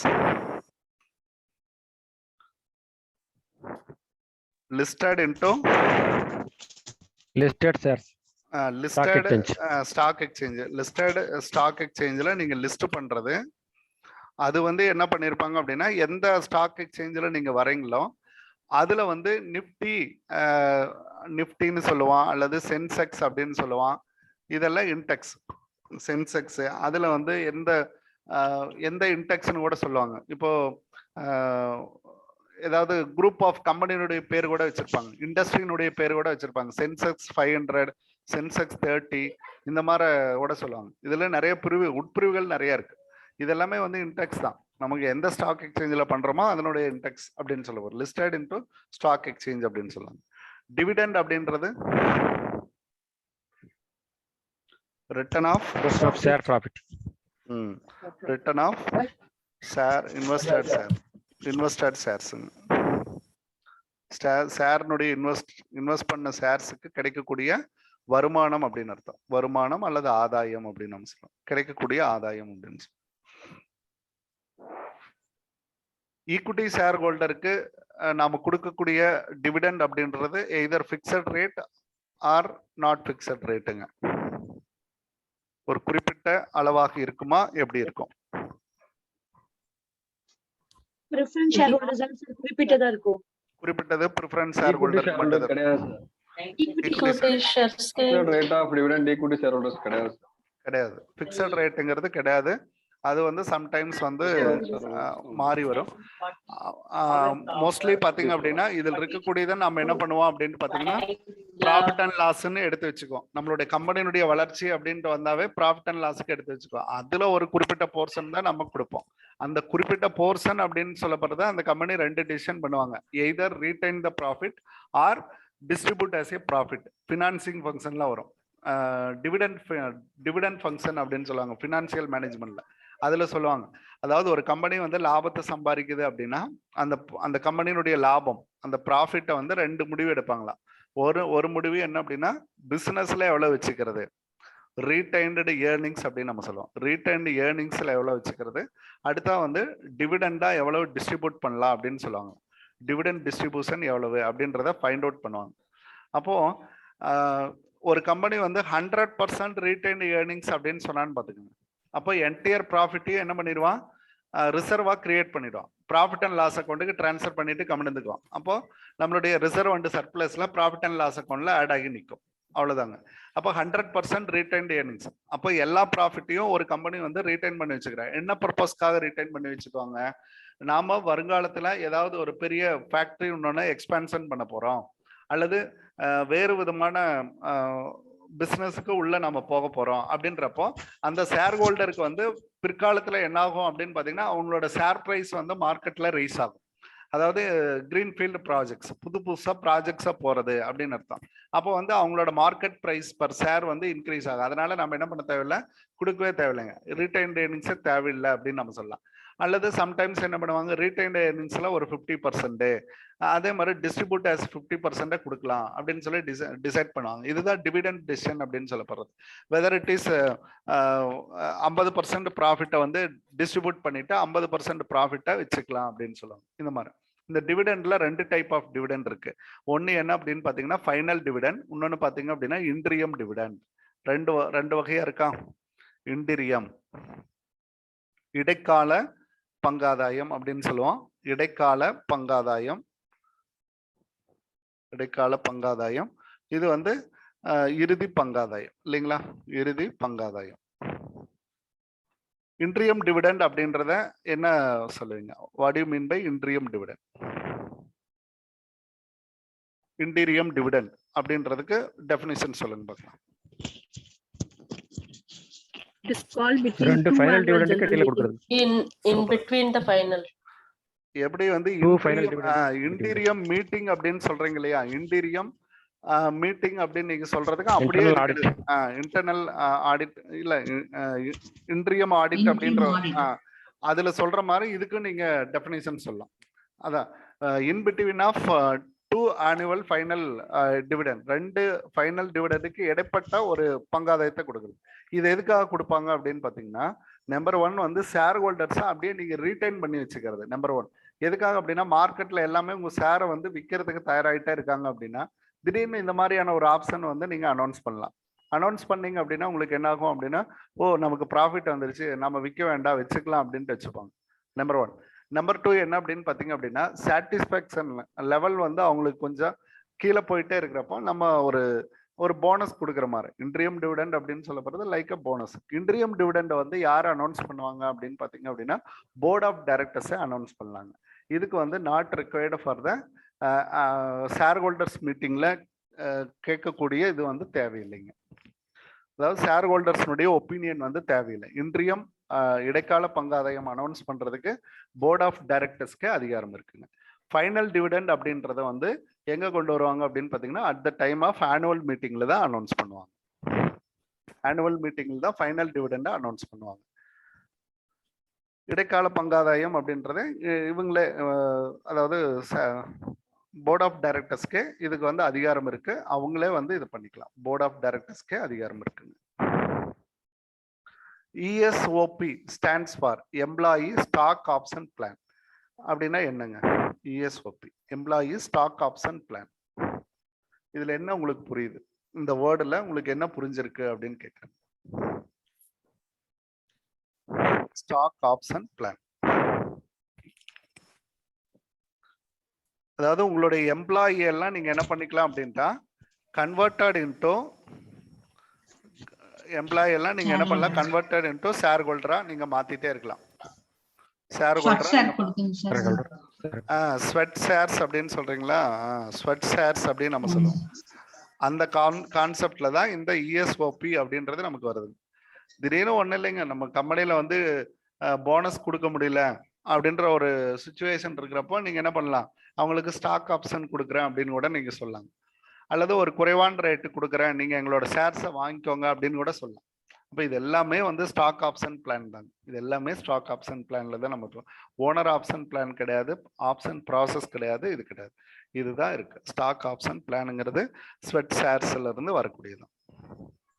Days is grant of shares at discount without monetary consideration. அதாவது grant of shares at டிஸ்கவுண்ட்ல வெளியிடலாம். எல்லாம் இப்போ வந்து 2013 ஆக்ட்ல வந்து எந்த ஷேரையுமே நீங்க என்ன பண்ணக்கூடாதுன்ட்டாங்க, டிஸ்கவுண்ட்ல வெளியிடக்கூடாதுன்ட்டாங்க. No shares at issued at discount இல்லைங்களா. நோ ஷேர்ஸ் இஷ்யூட் அட் டிஸ்கவுண்ட்ல வெளியிடக்கூடாதுங்க. இஷ்யூட் அட் டிஸ்கவுண்ட்ல வெளியிடக்கூடாது. இது எப்போ 2013 ஆக்ட்ல சொல்லிட்டாங்க. பழைய ஆக்ட்ல இருந்ததுங்க. கம்பெனிஸ் ஆக்ட் 2013 தான் இந்த இம்ப்ளிமெண்ட் கொண்டு வந்தாங்க. அதனாலதான் நம்ம பாடப்புத்தகங்கள்லயே பாத்தீங்க அப்படின்னா ஈக்விட்டி அதாவது ஷேர்ஸ்ல வந்து நம்ம டிஸ்கவுண்ட் இஷ்யூ ஆஃப் ஷேர்ஸ் வந்து இருக்காதுங்க. டிஸ்கவுண்ட் ஆன் இஷ்யூ ஆஃப் ஷேர்ஸே வந்து பாடப்புத்தகங்கள்ல சம்மே இருக்காதுங்க. அதை நீங்க பாத்துக்கோங்க. நம்ம படிச்ச காலத்துல எல்லாம் இருந்திருக்கும். நம்ம படிச்ச காலத்துல எல்லாம் இருந்துச்சுங்க. நம்மளே கணக்குகள் வந்து ஒர்க் அவுட் பண்ணிருக்கோம். ஞாபகத்தில் இருக்கான்னு பாருங்க. வட்டத்தில் வெளியிடுவதுன்னு இருந்திருக்கு. நம்மள சம்மு எல்லாம் போட்டிருக்கோம். ஆனா இப்ப வரக்கூடிய இதுகளும் கிடையாது. காரணம் என்ன அப்படின்னா, இந்த நியூ கம்பெனிஸ் ஆக்ட்ல அது வந்து no company can be issued at டிஸ்கவுண்ட்ல வெளியிடக்கூடாது. எக்ஸப்ட் இதை மட்டும் பண்ணிக்கலாம் அப்படின்ட்டா, இந்த ஸ்வெட் ஈக்விட்டி ஷேர்ஸ் மட்டும் பண்ணலாம். ஸ்வெட் ஈக்விட்டி ஷேர்ஸ் மட்டும் பண்ணலாம். அது வந்து குறைவான விலைக்கு குறைச்சிட்டு விற்கிறது அப்படின்னு நம்ம சொல்லுவோம். ஏன்னா நம்ம உள்ள இருக்கக்கூடிய எம்ப்ளாயிக்கு தானே நம்ம பண்ண போறோம். இது ஹூ இஸ் ரெண்டருங்க நம்மளோட எம்ப்ளாயிஸுக்கு தான் நம்ம பண்ணுவோம். அப்படின்றப்ப எம்ப்ளாயிஸ்க்கு ஒரு கௌரவப்படுத்துற மாதிரி இருக்கும். அவன் சொல்லுவான் இல்லையா, மற்றவங்களுக்கு நமக்கு ஒரே பிரைஸ் தானே அப்படின்னு சொல்லுவான். அதனால அவனுக்கு வந்து ஒரு குறைவான பிரைஸ்க்கு நமக்கு கொடுக்கலாம். With or without monetary consideration, அதான் போனஸுக்கு பதிலாக கூட நம்ம என்ன பண்ணலாம், ஃப்ரீ ஷேர்ஸா கூட கொடுக்கலாம். ஸ்வெட்ஸை வந்து ஃப்ரீ ஷேரா கூட கொடுக்கலாம். அதுக்காக இது. அடுத்தது financial accountancy is governed by. Financial அக்கௌண்டன்சியை யார் வந்து கவர்ன் பண்றாங்க, நிர்வகிக்கிறாங்க அப்படின்னு சொல்லியிருக்காங்க. நிர்வகித்தல். அப்போ local standards only, international standards, local as well as international standards, companies internal top management only. அப்போ டாப் மேனேஜ்மெண்ட்டுக்கும் அக்கௌண்ட்ஸுக்கும் நமக்கு ஸ்டாண்டர்ட் போர்டு கிடையாது. நம்ம வந்து இந்த இடத்துல லோக்கல் அப்படின்றது வந்து Indian as well as accounting அப்படின்னு எடுத்துக்கலாம். அப்போ இன்டு ஏஎஸும் இருக்கு, ஆஸ் வெல் அஸ் நமக்கு என்ன இருக்கு, அண்டு இன்டர்நேஷனல் அக்கௌண்டிங் ஸ்டாண்டர்ட்ஸ் அப்படின்றது நமக்கு இருக்கு. இன்டர்நேஷனல் ஐஏஎஸ்பியும் நமக்கு இருக்கு. அப்போ இந்தியாவில் இருக்கக்கூடிய அக்கௌண்டிங் ஸ்டாண்டர்டும் இருக்கு. இது வந்து லோக்கல், இது வந்து இன்டர்நேஷனல் ஸ்டாண்டிங்கும் இருக்கு. இப்போ நம்ம அந்த கம்பெனி வந்து எந்த அடிப்படையில நம்ம வச்சிருக்கோம் அப்படின்றதான் முக்கியம். இந்தியாவுக்குள்ள ஆப்ரேட் பண்ணக்கூடிய கம்பெனியாக இருந்தால் இந்தியன் ஏஎஸ்ஏ நமக்கு போதுமானது. அப்போ இன்டர்நேஷனல் அப்படின்றது தேவையில்லை. When it's go for international லிஸ்டிங்க்கு போகிறப்ப நீங்கள் ஐஏஎஸ்பியினுடைய ஸ்டாண்டர்டில் இருக்கணும், ஐஎஃப்ஆர்எஸ்னுடைய ரிப்போர்ட்டிங் ஸ்டைலில் இருக்கணும். இதெல்லாம் நம்ம முன்கூட்டியே நம்ம பார்த்துருக்கோம் இல்லைங்களா, ஐஎஃப்ஆர்எஸ் ரிப்போர்ட்டிங் ஸ்டாண்டர்ட்ஸில் இருக்கணும் அப்படின்னு நம்ம சொல்லுவோம். இது நார்மலாக நம்மளுடைய ஃபார்மேட் ஆஃப் கம்பெனிஸ் ஆக்டில் என்னென்னலாம் சொல்லியிருக்காங்களோ அந்த அடிப்படையில் இருந்தால் போதுமானதுங்க. 17 அது கரெக்டு தாங்க. C option correct. Over riding purpose, இந்த வேர்டு வந்தாவே நம்ம பார்த்துக்கலாம். இந்த வேர்டு வந்து வேற எங்கெல்லாம் படிச்சிருக்கீங்க? ஓவர் ரைடிங் அப்படின்ற வேர்டு எங்கெங்கெல்லாம் படிச்சிருக்கீங்க? பரிபாசு சார், இந்த ப்ரீஃபரன்ஷியல் கிரெடிட்டர்ஸ். அப்போ overriding purpose financial accounting is to summarise financial activity in business in the financial activity in business in the எதுல வந்து நம்ம ஃபைனான்சியல் ஆக்டிவிட்டிஸ் அப்படின்றத சம்மரைஸ் பண்ணுவோன்னு கேட்டிருக்காங்க. சம்மரைஸ் அப்படின்னா சுருக்கமாக சுருங்க கூறுதல் அப்படின்னு நம்ம. இது வந்து ஒரு டெஃபினிஷனுங்க. இது வந்து ஒரு டெஃபினிஷன். அந்த டெஃபினிஷன்ல இருந்து உங்களுக்கு எடுத்திருக்கோம். Overriding purpose of the financial accounting is to summarise financial activity in the, இதுலயும் வரும். அப்போ இது மூணுலையும் நீங்க தனித்தனியா ஃபைனான்சியல் ஆக்டிவிட்டி, நான் ஃபைனான்சியல் ஆக்டிவிட்டின்னு உங்களால பிரிச்சு எழுத முடியுமா? அதாவது அந்த பர்பஸை வந்து பிரிச்சு எழுத சொல்றானுங்க. எதெல்லாம் ஃபைனான்சியல் ஆக்டிவிட்டியில வருது, எதெல்லாம் நான் ஃபைனான்சியல் ஆக்டிவிட்டிஸ்ல வருது அப்படின்னு பிரிச்சு எழுதுறது. இது எல்லாமே ஸ்டேட்மெண்ட். எல்லா ஸ்டேட்மெண்ட்லயுமே அது மாதிரி நம்ம பிரிச்சு எழுத முடியும் அப்படின்றதுனால இது ஆல் தி பெஸ்ட். இந்த ஓவர் ரைடிங் அப்படின்ற கான்செப்ட் அவர் வேற ஒரு இடத்துல நமக்கு வந்திருக்கு. அந்த வேர்டு மட்டும்தான் வந்திருக்கு. இந்த இடத்துல அந்த வேர்டு வந்து இஸ் நாட் ஆப்டட். அதை பார்த்துக்கோங்க. அந்த வேர்டெல்லாம் வந்து நம்ம கொஞ்சம் அப்படியே திங்கிங் அந்த இடத்துல கொண்டு போய் ஆகணுங்க. அது எல்லா ஸ்டேட்மெண்ட்லையுமே வந்து ஃபினான்சியல் ஆக்டிவிட்டிங்கிறத பிரித்து பார்க்க முடியும். Select correct answer. ஜென்ரலி இல்லைங்களா, இது வந்து கேப்புங்கிறத அப்படி கொடுத்துருக்காங்க. Accounting principle governing financial auditing reports அப்படின்றாங்க. ஃபினான்சியல் ஆடிட்டிங் ரிப்போர்ட்ஸுக்கு இது கேப் வந்து கரெக்டு. ஓகே, இது financial accounting reports generally govern. இது பாருங்க, இது கவர்ன் பண்ணுதா, இது கவர்ன் பண்ணுதான்னு கேட்குறாங்க. அதுதான் ரொம்ப முக்கியம். யாரு எதை கவர்ன் பண்றது அப்படின்றத முக்கியம். கேப் இஸ் கவர்னடு ரிப்போர்ட்டிங் ஸ்டாண்டர்ட்ஸுங்க. ரிப்போர்ட்டிங் ஸ்டாண்டர்டை கவர்ன் பண்ணுது. அப்போ ரிப்போர்ட்டிங் ஸ்டாண்டர்டை கேப்பை கவர்ன் பண்ணுதுங்கிற இந்த ஆப்ஷன் வந்து தவறு. அப்போ GAAP does not governing financial accounting reports அப்படின்றான். இதுவும் தவறு. கவர்ன் பண்றதுனால இது வந்து இல்லை அப்படின்னு அர்த்தம். அப்போ நாட்டுங்கிறது இது சேர்த்து கொடுத்துருக்காங்க. அது வந்து correct. There is no relationship between GAAP and financial reporting. ரெண்டுக்கு எந்த தொடர்பும் இல்லை. அப்போ நோ டிஃபரன்ஸ், வேறுபாடு இல்லை அப்படின்னு சொல்லியிருக்காங்க. உறவு இல்லை, அதனால எந்த உறவும் இல்லை அப்படின்னு சொல்லியிருக்காங்க. இது தவறு. இப்போ இது வந்து இருக்கு. அதாவது ஒரே ஒரு சின்ன கொஸ்டினை அவங்க எப்படியெல்லாம் வளைச்சு அதை ஆப்ஷனாக மாற்றிருக்காங்க பாருங்க. இந்த மாதிரி எல்லாம் நம்மளுக்கு கேட்கலாம் அப்படின்றதுக்கு ஒரு எக்ஸாம்பிளுக்காக இந்த கொஸ்டின் இருக்கு. அப்போ GAAP is governing financial accounting ரிப்போர்ட்ஸுங்க. Annual report are to be prepared and published circulation among the external user. External யூசருக்கு நம்ம கொடுக்குறோம். எக்ஸ்டர்னல் யூசருங்கிறவங்க யாரு அப்படின்றத இது. அதாவது என்ன சொல்லுவாங்க அப்படின்னா பங்கேற்பாளர்கள் அப்படின்னு சொல்லி முடிப்பாங்க. எக்ஸ்டர்னல் யூசர்ஸ் அப்படின்னு நம்ம சொல்லுவீங்களா, அவங்களுக்கு பேர் பங்கேற்பாளர்கள் அல்லது வெளி உறவாளர்கள் அப்படின்னு அர்த்தம். வெளி பங்கேற்பாளர்கள் அப்படின்னு சொல்லுவாங்க. யாராருக்கெல்லாம் பயன்படுதோ அவங்க எல்லாம் பங்கேற்பாளர்கள் அப்படின்னு சொல்லுவாங்க. தமிழ் புத்தகத்துல படிக்கிறப்போ அதெல்லாம் அந்த இது சொல்லிடுவோம். ஸ்டாக் மார்க்கெட்டில் பங்கேற்பாளர்கள் அப்படின்னு சொல்லுவாங்க, அந்த மாதிரிங்க. அப்போ உங்களுடைய அக்கௌண்டிங் ரிப்போர்ட்ஸ் யார் யாருக்கெல்லாம் பங்கேற்பாளர்களாக இருக்கு அப்படின்னு பார்த்தீங்கன்னா, ஃபர்ஸ்ட் ஷேர் ஹோல்டர், ரெண்டாவது investor, banker, debenture holder, creditors. இது எல்லாருக்குமே பொதுவானது அப்படின்னு அர்த்தம். அப்போ மேல் இருக்கிறதெல்லாம் என்னென்ன இருக்கு அப்படின்னு பார்த்தோம் அப்படின்னா, government, competitor, owner, top management. இதுல கவர்மெண்ட் அப்படின்ற பர்பஸ் மட்டும் தவறாக இருக்கு. காம்படிட்டர் வந்து வென் இட்ஸ் ரிக்வயர்டு, அவன் அடிக்கடி நம்மளதை பார்த்துட்டே இருக்கவே மாட்டான் இல்லைங்களா, நம்மளதை பார்த்துக்கிட்டே இருக்க மாட்டான். இது மாதிரி வேர்டெல்லாம் வந்து தவிர்க்கலாம். அப்போ எது வந்து பர்ஃபெக்டா அமைஞ்சிருக்குன்னா, ஷேர் ஹோல்டர் அப்படின்றது இல்லாம இருக்கு. இதுல எல்லாம் பாருங்க, ஷேர் ஹோல்டர்ஸுக்கு தான் நம்மளோட ரிப்போர்ட்டிங் தேவை. அவங்களுக்கு தான் நம்ம ஆனுவல் மீட்டிங் நடத்துறதுக்கு முன்னாடியே நம்ம என்ன பண்ணுவோங்க, ஒப்புதல் பண்றதுக்கு அனுப்புவோங்க. அதனால அவங்களுக்கான ரிப்போர்ட்ஸ் எல்லாம் நம்ம அனுப்பிச்சு வைப்போம். அப்போ இதுதான் ஃபர்ஸ்ட் ப்ரியாரிட்டி. இன்வெஸ்ட் பண்ணவங்களுக்கு தான் ஃபர்ஸ்ட் கொடுக்கணும். அடுத்து இன்வெஸ்ட் பண்ண போறவங்களுக்கு நம்ம வெளியிட்டோம் அப்படின்னா அவங்க பார்த்துக்குவாங்க. பேங்கர் கடன் கொடுக்குறாரு, அவருக்கு தேவை. டிபெஞ்சர் ஹோல்டரை நம்ம இஷ்யூ பண்றப்ப நம்மளுடைய கம்பெனியுடைய பொசிஷனை பத்தி தெரிஞ்சுக்கணும் அப்படின்னு கடன் கொடுக்குறவங்க கண்டிப்பா தெரிஞ்சுப்பான். அடுத்து கிரெடிட்டார்ஸ், இவங்களுக்கு நமக்கு தேவை. இவங்களுக்கு கடன் கொடுக்கலாமா வேண்டாமாங்கிறதையெல்லாம் முடிவு பண்றதே வந்து. Under which section of companies act 2003 can buyback.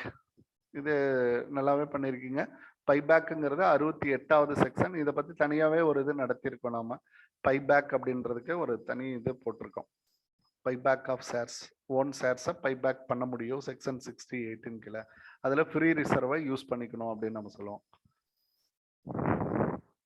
Goodwill in case of joint stock company. Joint stock கம்பெனியினுடைய குட்வில், ஏன்னா நமக்கு வந்து நம்ம இதுல பாத்தீங்கன்னா பார்ட்னர்ஷிப் ஃபார்ம் அடிப்படையில் இருக்கும்.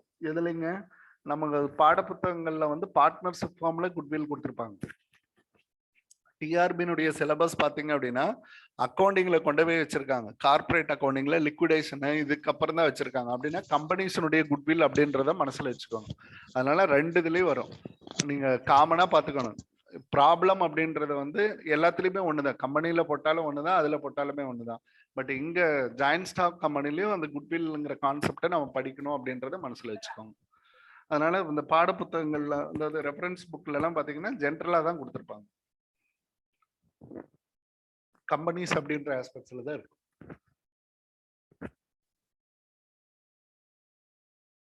ஒரு ஜாயிண்ட் ஸ்டாக் கம்பெனியினுடைய குட்வில் அப்படின்றது asset side of the balance sheet under the heading of, சொன்னேன் இல்லையா, அண்டர் த ஹெட்டிங். அப்போ ஒரு கம்பெனியில எந்த ஹெட்டின் கீழே வந்திருக்கும் அப்படின்னா ஃபிக்ஸ்டு காஸ்ட்ங்கிறது கீழே தான் வந்திருக்கும். நான் முன்னமே ஒரு இடத்துல நான் உங்களுக்கு பாயிண்ட் அவுட் பண்ணேன். என்ன பாயிண்ட் அவுட் பண்ணேன் அப்படின்னா, எந்த இடத்துல வச்சிருப்பாங்க அப்படின்றத முக்கியம். அதாவது எந்த இடத்துல வச்சிருக்காங்க அப்படின்னா ஃபிக்ஸடு காஸ்ட்ங்கிற இடத்துல வச்சிருப்பாங்க. ஏன்னா வெண்டார் கம்பெனியை நம்ம பர்ச்சேஸ் பண்றப்போ, வெண்டார் கம்பெனி நம்மள்ட்ட பர்ச்சேசிங் கொடுக்குறான் அப்படின்னா நம்மளோட குட்வில் இதெல்லாமே வந்து அவன் வந்து பார்ப்பான். அதெல்லாமே வந்து கொடுத்துருக்கிறது எல்லாமே பார்ப்பான். அதெல்லாம் அசெட்டா நம்ம கன்சிடர் பண்ணுவோம். அவங்க வந்து ஃபிக்ஸடு அசெட் கேட்டகரியில தான் வைப்பாங்க. அதர் அசெட்ஸுங்கிறது தவறு. கம்பெனிஸை பொறுத்த வரைக்கும் நல்லா புரிஞ்சுக்காங்க. ஃபர்ஸ்ட் எடுத்ததுமே குட்வில் அப்படின்றது இருக்கும். பேலன்ஸ் ஷீட் இதெல்லாமே பார்த்தீங்க அப்படின்னா ஃபர்ஸ்ட் எடுத்தது குட்வில் அப்படின்னு தான் இருக்கும். இதுங்க ஃபைனல் அக்கௌண்ட்ஸ் ஆஃப் கம்பெனிஸ். கம்பெனிஸினுடைய ஃபைனல் அக்கௌண்ட் ஏதாவது சம் எடுத்து பார்த்தீங்க அப்படின்னா அதுல ஃபர்ஸ்ட் எடுத்தது ஃபிக்ஸட் அசெட் குட்வில் தான் இருக்கும். அதுக்கப்புறம் தான் மற்ற அசெட்ஸ் எல்லாம் கொடுத்துருப்பாங்க.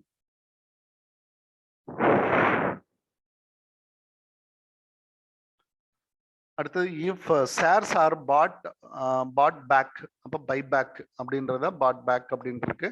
இது வந்து buy back out of free reserve then sum equal to nominal value of the shares, so bought back is referred to அப்படின்ற இது எதுல வந்து நம்ம ரெஃபர் பண்ணுவோம், நாமினல் வேல்யூல நம்ம திருப்பி கொடுக்குறோம் அப்படின்றப்போ இது வந்து எதை ரெஃபர் பண்ணி கொடுப்போம் அப்படின்னு பார்த்தீங்கன்னா கேபிட்டல் ரிடம்ஷன் ரிசர்வ், சிஆர்ஆர். நேற்று கூட இதை பற்றி சொன்னோம் இல்லைங்களா, நேற்று சிஆர்ஆர் வரப்போ இதை வந்து நீங்க பார்த்துக்கணும். ரிடம்ஷன் ரிசர்வ் அப்படின்றது எதுக்காக நம்ம உருவாக்குவோம் அப்படின்னா கேபிட்டலாம் வந்து திரும்ப வாங்குறதுக்கான பர்பஸ்ல தான் நம்ம உருவாக்குவோம். அந்த பர்பஸ்க்காக மட்டும்தான் சிஆர்ஆர் வந்து ஒரு ரிசர்வாக நம்ம கிரியேட் பண்ணுவோம். லைபிலிட்டி சைட்ல வரும். இதை வந்து இன்வெஸ்ட்மெண்ட்டாக நம்ம கன்சிடர் பண்ணோம் அப்படின்னா அசட் சைட்ல வரும். இன்வெஸ்ட்மெண்ட் இன் சிஆர்ஆர், சிஆர்ஆர் இன்வெஸ்ட்மெண்ட் அக்கௌண்ட் அப்படின்னு சொல்லுவாங்க. இந்த சிஆர்ஆர்னுடைய இன்வெஸ்ட்மெண்ட் அக்கௌண்ட்னு சொல்லுவாங்க. இதுக்கு இன்ட்ரெஸ்ட் கிடைச்சது அப்படின்னா அந்த இன்ட்ரெஸ்ட்டை வந்து நம்ம ஜெனரல் ரிசர்வுக்கு ட்ரான்ஸ்ஃபர் பண்ணணும் அப்படின்றதெல்லாம் சொன்னோம். இதுலயும் பாருங்க 2 ஆப்ஷன் ஒரே மாதிரியே கொடுத்துருக்கேன். அது ஒரு மிஸ்டேக் தான். இது வந்து கேபிட்டல் ரிடம்ஷன் ரிசர்வ் தான் correct. Share application and allotment ஈஸியா இதுல பாருங்க, இந்த கொஸ்டின் வந்து ஒரு இடத்துல பார்த்தோம். ஷேர் அப்ளிகேஷன் அண்ட் அலாட்மெண்ட் அப்படின்றது என்ன அக்கௌண்ட் பர்சனல். ஏன்னா ஷேர் அப்ளிகேஷன் அப்படின்றது யாருக்கு கொடுத்துருப்பாங்க, ஷேர் அப்ளிகேஷன் யாரு கொடுப்பாங்க, ஷேரை வந்து அப்ளைடு பண்ணக்கூடிய ஷேர் அப்ளை பண்ணக்கூடிய இன்வெஸ்டர்ஸ் தான் கொடுப்பாங்க. Investors are shareholder. Allotment share ஹோல்டருக்கு தான் பண்ணுவோம். அப்போ இந்த இடத்துல ஷேர் ஹோல்டர். அந்த ஃபர்ஃபீச்சர் அப்படின்றதும் வந்து ஷேர் ஹோல்டர் தான். அப்போ அதுவும் பர்சனல் அக்கௌண்ட். நேற்று கூட ஆன்சர் பண்ணீங்க இல்லையா, அதுக்கு சொன்னோம் இல்லைங்களா அது. அப்போ பர்சனல் அக்கௌண்ட்.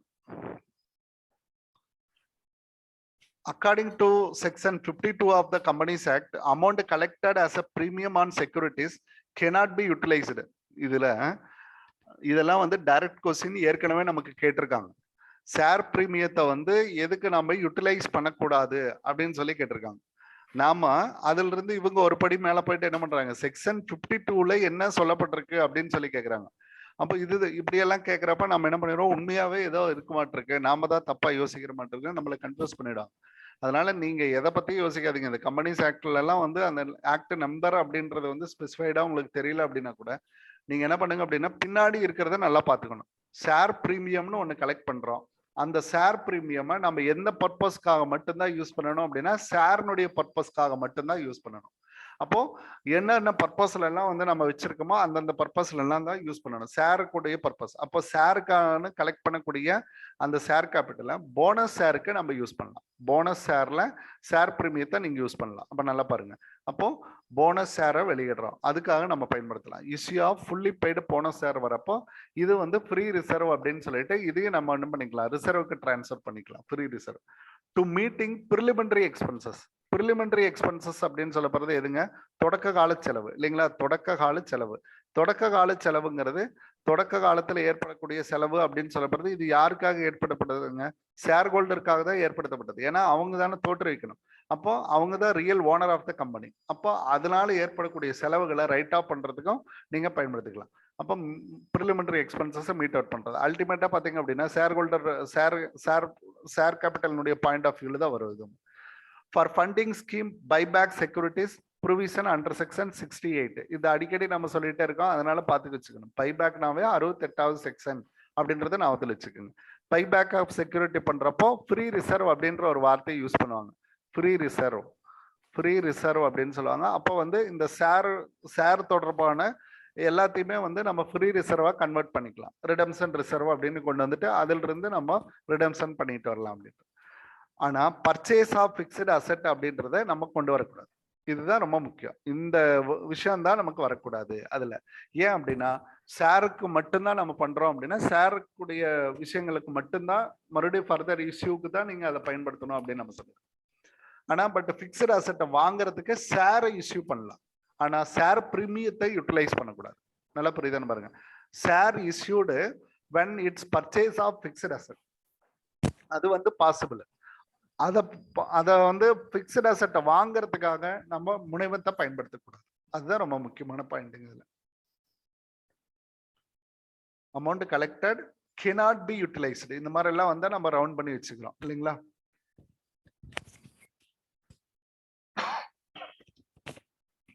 அடுத்தது amalgamation in nature of merger. Okay, இந்த வேர்டு வருதுங்க, nature of merger. Nature of merger அப்படின்னு வரப்ப இதுல 2 கான்செப்ட் வரும். Nature of merger, nature of purchase அப்படின்னு சொல்லக்கூடிய கான்செப்ட். நேச்சர் ஆஃப் மெர்ஜர்ல எத்தனை கண்டிஷன்ஸ் இருக்குங்க? 5 கண்டிஷன்ஸ் நேத்து தான் சொன்னீங்க சார். ஓகே, 5 கண்டிஷன்ஸ்ங்க. 5 கண்டிஷன்ஸ் இருக்கும். ஓகே, அதுல ஒன் ஆஃப் த கண்டிஷன் தான் இது. 90% ஷேர் ஹோல்டர் வந்து டிரான்ஸ் ஃப்ரீ கம்பெனி அப்படின்னா இந்த கம்பெனியோட பேர் என்னங்க, வெண்டார் கம்பெனி அப்படின்னு நம்ம சொல்லலாம் இல்லைங்களா. இவங்க தான் வெண்டார் கம்பெனி அல்லது பர்ச்சேசிங் வந்து டிரான்ஸ்ஃபர் ஆகும். டிரான்ஸ்ஃபரி வெண்டார் கம்பெனி. சார் அன்னைக்கு நம்ம ஒரு கிளாஸ் வந்துச்சுங்க சார். அப்ப நீங்க வந்து பர்ச்சேசிங் கம்பெனி மெட்டீரியல்ல கொடுத்துருக்கோம் பாருங்க சார் டிரான்ஸ்பரர் தான் வெண்டாருங்க சார், விற்பனை கம்பெனி.